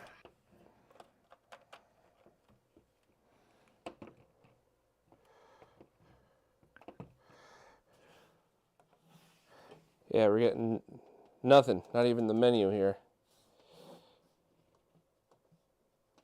What was the problem? Sorry, I missed that bit. This monitor stopped working, and this is the exact monitor that I was using to test lag before. All right, so let's pop this sucker open real quick, and if we get this working, then we could do another lag test. Okay, so all the usual caveats apply. Please do know what you're doing before you open up your CRT. Bob is a trained professional.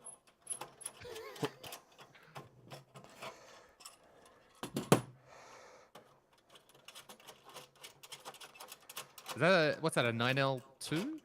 It's a 14, oh no, it's the 9D9H5U. So it's the H series BVMs that are all finicky and annoying. But they're portable, they're multi-format, and if we get this working, I'll try to buy that battery for it to see how that works. Is that a BVM? Oh, that's a BVM, is it? BVM, oh yeah. Okay. Because I've got a few of the 9-inch BVMs that don't take cards, but I've got a PVM 9L2 which will take those cards. Maybe not even the same cards.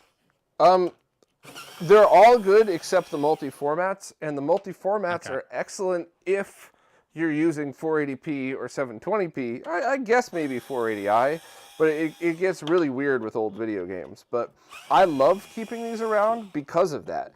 Because if your device will work on this, it'll sync with anything. And having a portable multi-format lag-free CRT is just absolutely awesome. Okay. Hey, Steve says, will it turn on and display the menu without a card installed? Let's find out. Let's find out, and let's power it on with the top open. We're going crazy today. So this is the one that Steve worked on the floor of Brooklyn Arcade with me. And we found an issue, and it survived its journey to Tito, but it may not have survived the journey back. So we are going to be taking a look at this. The problem was this board right here. So let me just look in and see if I see something obvious. I think we're good. Is it just a... Hey, oh, Vinny, the neck board did seem a little bit loose. That. But all right, let me plug it in and try it now with the menu. Try that.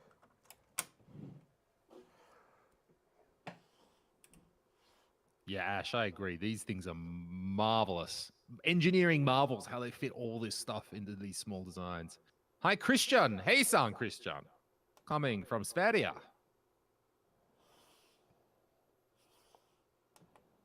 Hey, Christian, where in Sweden are you, mate? The city is fine. Don't need streets. It's okay. The menu's coming up. It's just super dim now. And it's all wiggling around. Let me, can I turn on the... All right. It's very blurry. Let's get that a little closer. Any suggestions here, Steve? I'm supposed to lick my finger and stick it in, right? That's it, exactly. Pour a glass of water right over it.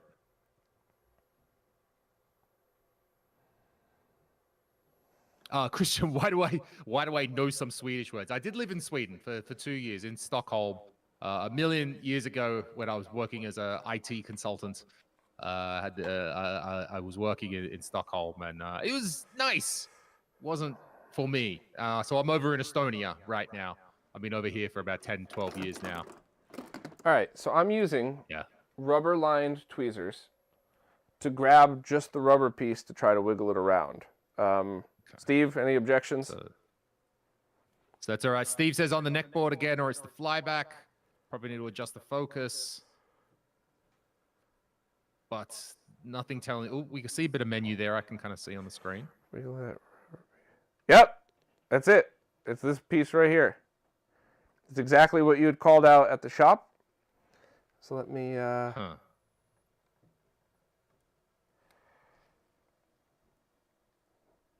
right.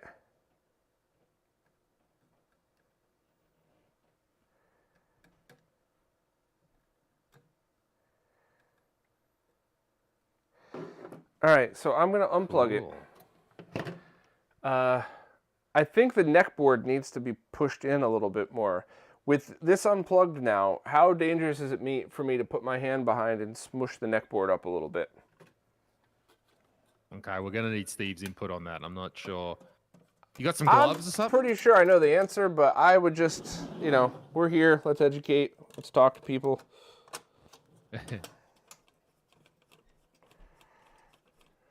Okay, Steve thinks you're probably in good territory here. What's the worst could happen? You've got healthcare, haven't you, Bob? Yeah, so just for the record, right, what we're working on is a professional piece of broadcast video equipment. Don't do this on a home consumer CRT. It's not going to discharge the same way. And if certain things have gone wrong, if plastic is cut out, then, you know, it's not going to be as safe to do this.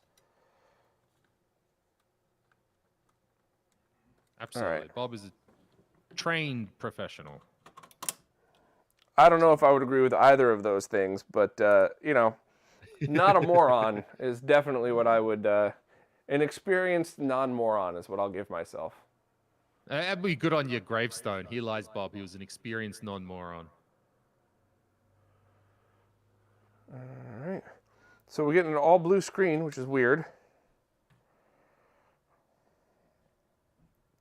Okay. And no menu. Is something wrong with the input card? No, wait, no. There's the menu. Okay, menu's good.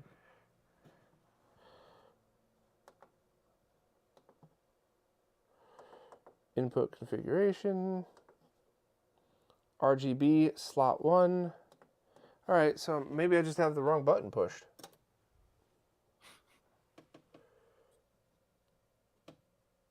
Or fucking dumbass sometimes. What's wrong? The SCART cable? I didn't plug the SCART cable in. Something's on there. Okay, some blue, some...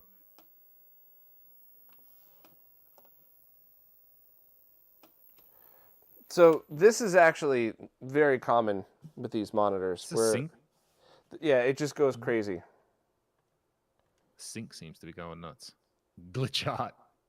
Let's get Heat Boss Vox over here. He loves that stuff. All right. yeah, Vinny, we're used to seeing boobs with such a late night on some cable channel that you don't have access to.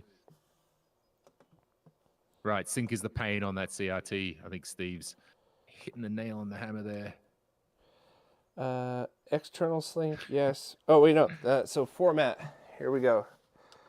Format RGB. Input slot 1, external sync. Okay. And then we got to hit the sync button down here. And believe it or not, I think when you're using these monitors, you've got to light all of these up. I know this does not make any sense, but welcome to using one of these stupid monitors. Yeah, those ones are really tricky.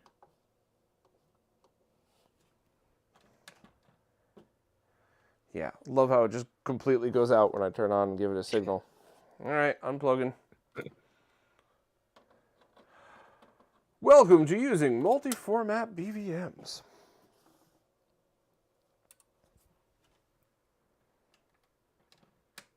Okay. Trying again. Okay. You see how it's off-centered? This is normal for these. Oh, here we go. So what? Now all the colors seem to be working.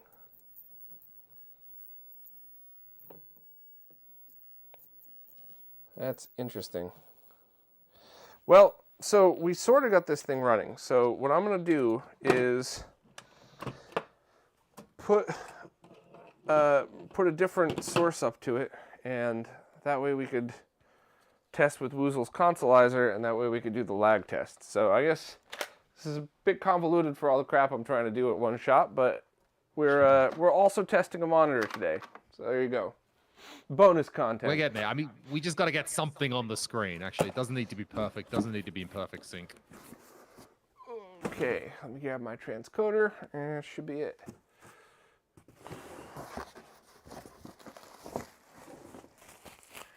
Yeah, so Steve is reiterating that it's probably the neck board. It's probably HDMI component. The neck board, but the colors were weird on that. So I don't know. Yeah, Steve, you're definitely gonna have to service this one for me too. Did you ever get a chance to take a look at the other one?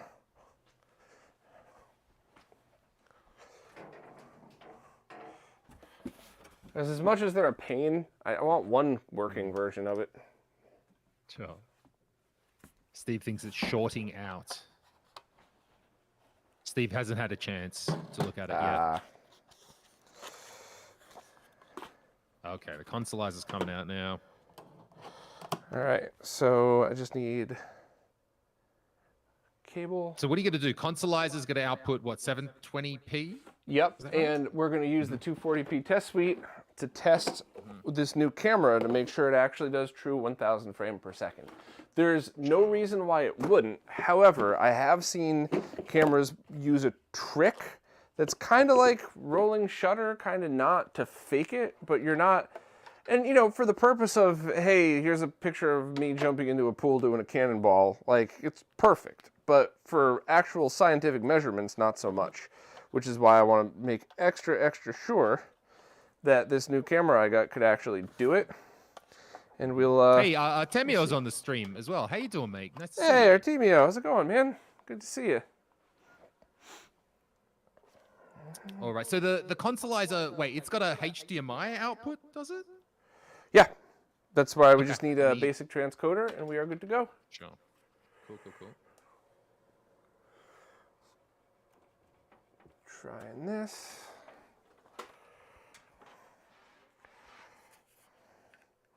And I'm pretty sure I have at least one other input card sitting right over here, so I could try that as well. Good. Trying to test this 1000 frame camera. What is this camera? Sorry, Bob. Where did you get this 1000 frame camera? It is a Sony ZV-1. It is not the ZV-1S. That will not work, as I learned the hard way. Wait, because I'm literally got a ZV-1 here. I didn't even know there was an S. Is the S the new one or something? What's the S model? The S is the newer one that doesn't have it. If you go into the HFR settings, you should see 1000 frame per second mode. So, Lewis, you fucked up telling me that, though, because now that I know you have it, I'm going to expect that you do lag testing whenever you do stuff like this. I have this Sony ZV-1. Yeah, not the new. I got it a little while ago. I guess actually, I don't want to screw with my thing, but I was quite sure it had a high frame rate mode. You know, what's funny is I actually almost bought that one. And then I was like, no, because I need 4K 60, so let me just deal with it without.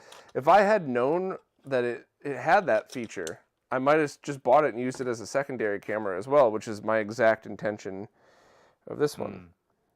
So 75. ZV-1S.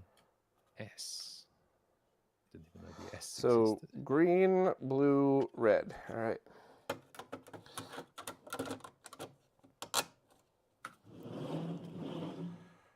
Power this up. I just need some of those adapters. Got them right here. Perfect. Head Rush. You're a funny guy, Head Rush. Yeah, I got too much hair. I come from, even though I'm Australian, my heritage is 100% Romanian. So I got some of that good Eastern European. Leave me alone. I look like a gorilla.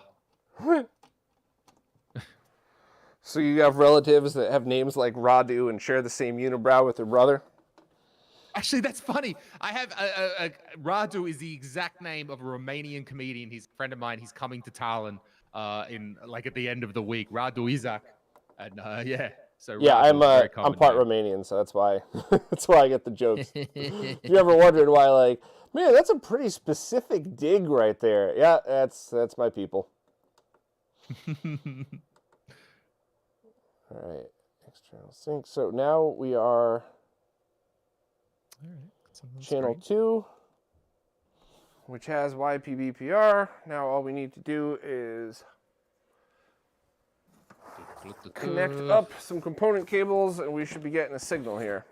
Or an explosion. That would certainly make for a pretty cool end of the stream if you just saw like a flame shoot out and then me scream and then the stream goes dead. That's yep. The whole thing, yeah. All of a sudden, it looks like some live Ukrainian footage from Bakhmut. Just the whole house just goes up. Ugh. It'd be a nice way to end it for you, Bob. I mean, if you're gonna go out, you may as well go out, with a bang. I agree. Definitely something which will go on Live Leak. Graphic Gear, nice to see you. Good morning to you, sir.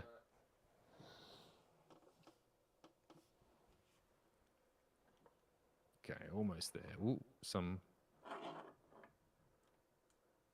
So Toaster 5, you're officially Eastern European if you know how to do the squat and smoke.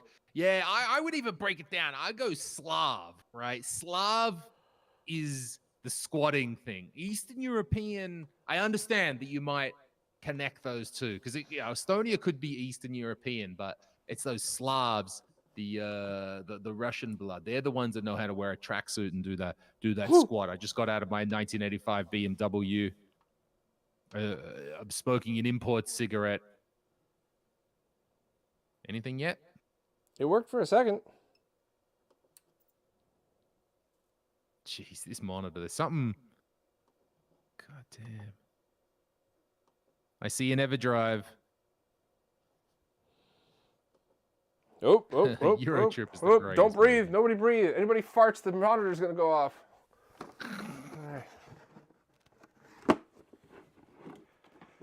Give her a good wiggle, huh? Well, let me get my lag test controller out and we'll go from there. We've got something.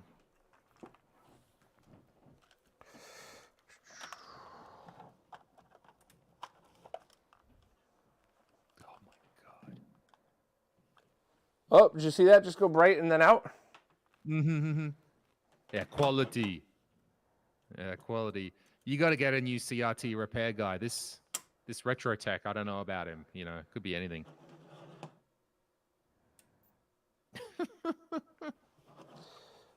Right. Bob farts and it's off. Oh, we're back. We're sort of back. The power off and on. Dude, this monitor is funky. That's why Steve's never going to be out of the job. Ooh, Game Boy. Yeah, and I bet when you saw that little Game Boy, you heard that in your thing.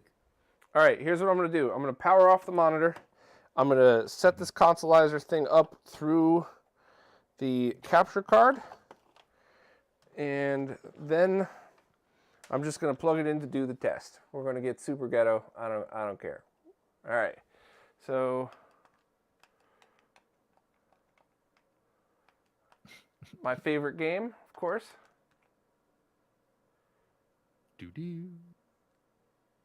160p test suite. Oh, I love it. Hey, graphics gear. All right.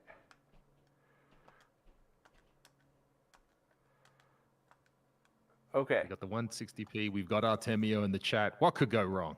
Oh, yeah. Now that all my friends are here, everything's gonna go wrong. What are you kidding? It's way funnier that way. All right. Let's. We're here. We're where we need to be. Let me bring that camera over, and we'll go see if we. Even if it's only in black and white, this should at least prove what I'm trying to accomplish. So. Which is to test the 1,000 frames a second functionality of this camera. All right. So let me move this back a little bit so you can see the camera. Lewis, I'm going to teach you how to use your own camera. Beautiful, because I can't. I turn it on and use it. That's all I know. Okay. Mode. HFR. And then what, count the frames later? Yeah, right on stream I can count the frames the exact way I did in the live stream with Tito for the purpose of verifying that this is actually getting 1,000 frame per second readings. But the consolizer, the source of the input, is still only outputting 60 frames a second. Is that right or not? Yeah. The reason that you want 1,000 is because each frame could be registered as a millisecond. So that's kind of that's a pretty good way to determine things. So if you want to get down to the millisecond of readings, that's how you would do it.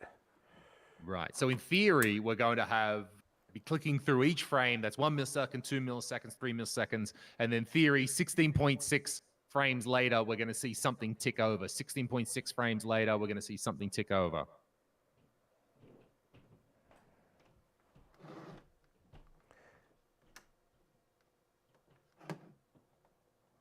Assuming we can get this thing working.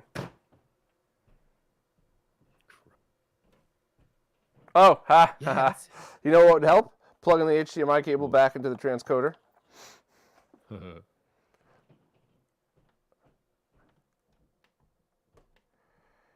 we're seeing the camera. Steve, any way you think we could wiggle? We could kind of limp this on to work, or is that just going to crash every time I do it?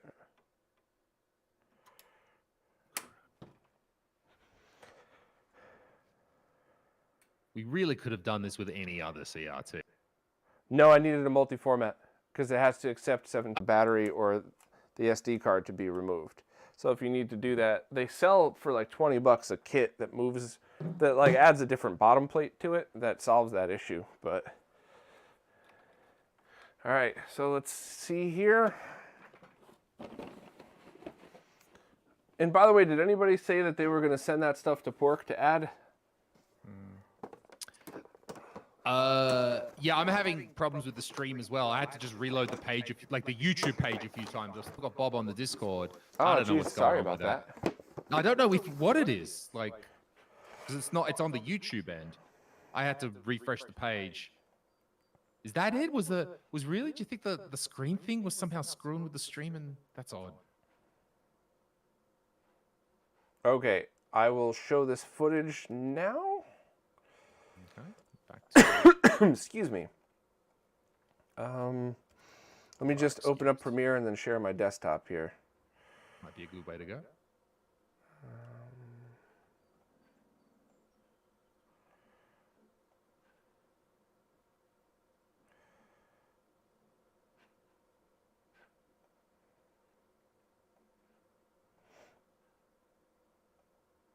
All right, and let me, let's just take one quick second. Cool. Step through frame by frame and we will verify. Welcome to Premiere Pro, Robert. Who's this Robert? Never heard of him. Some fat fuck with a neck beard. He's got dry joints. The dry joints on the neck beard. All right, so I think, all right, this is exactly where we need to be. So the quality is actually very good.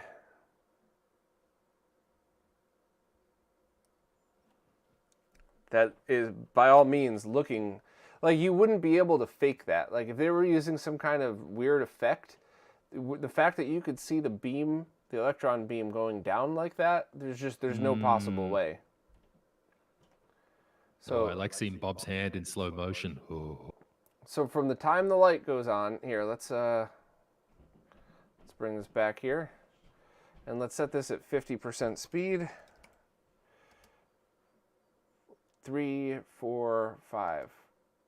So I think, so we're measuring how many frames are drawn from when the light goes on to when the screen turns off. 1, 2, 3, 4, and that's on the 5th one. So it could actually be 3 or 4 depending when that lands, and that's the exact ratings we got for the Game Boy Advance consolizer using the other camera. So that proves that this definitely is a 1000 frame per second camera, and it looks pretty cool. Well, damn. This is good to know. Good information, so it's proven, it's verified. Wait, did the stream drop out again, or is it? Oh no, you just stopped. Yeah, and since we're all here, and since I'm about to end the stream, let me just show you again real quick what that setting was, and then we'll start packing it in. All right, grab this thing. Oh, that's so if you want to see why anybody would want a ZV-1, check out Epos Fox's review on it. I thought it was awesome. This thing can turn into a 720p webcam for streamers, who obviously, that's if you want to have yourself in the lower corner while you're playing a game. But you don't want to use the USB webcam for anything other than that. You would want to just use the HDMI out. So when you go into the menu... I'm using and also incidentally as a capture, I'm just using one of the AliExpress like USB capture dongles. It does 1080p 30. I think they've got 1080p 60, but 1080p 30 for me. The dongle cost about $10. Yeah, those are perfect. That's what I'm using for all the streams I'm doing. Yeah. Okay. Yep. We can see. I can see here on the stream. I can see what you're going through. HFR settings. Record setting, I just have it set to the highest. I don't know what the difference is, but frame rate, 1,000 frames per second, right there. That's where that is. Priority setting, quality. Ah, the FDR. Yep. Record, start trigger. And yeah. The HDR. And then record setting, I have it set to that. I don't remember why. Anybody know why I would set it to that? Maybe I should set it to the higher one? I don't know. File format. I don't want 4K because it only does 4K 30, and it overheats when it does 4K 30, oddly enough.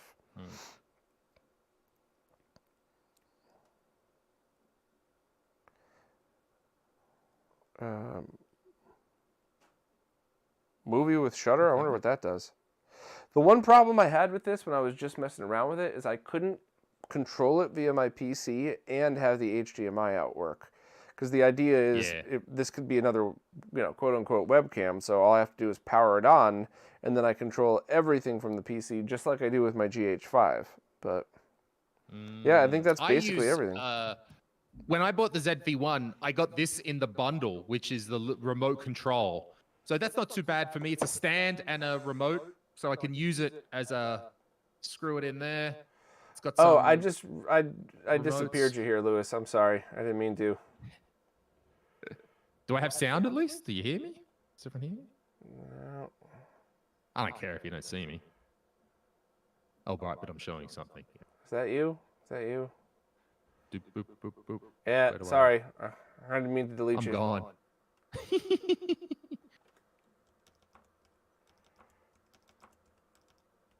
So, yeah, I use one of these. I got the bundle. It came pretty cheap with the bundle, this remote. Acts as a stand. Nice little thing. Also acts as if I want to hold it, and has a remote as well. So actually I had it here because I want to, in case I want to do a little... Yes. Yes, remote control. Come on. Well, Steve, if you're still here, I guess we're going to have to... I'll pay you to repair the one that you have, and then the next time I see you, we'll have to swap off, and then you can take this one back with you to repair. So if we're wrapping up, Bob, Steve, you still there? Are you going to stream? We should all head over. Bob, sorry, Steve.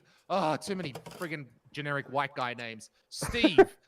Yeah, Lewis, right, because you're so fucking unique.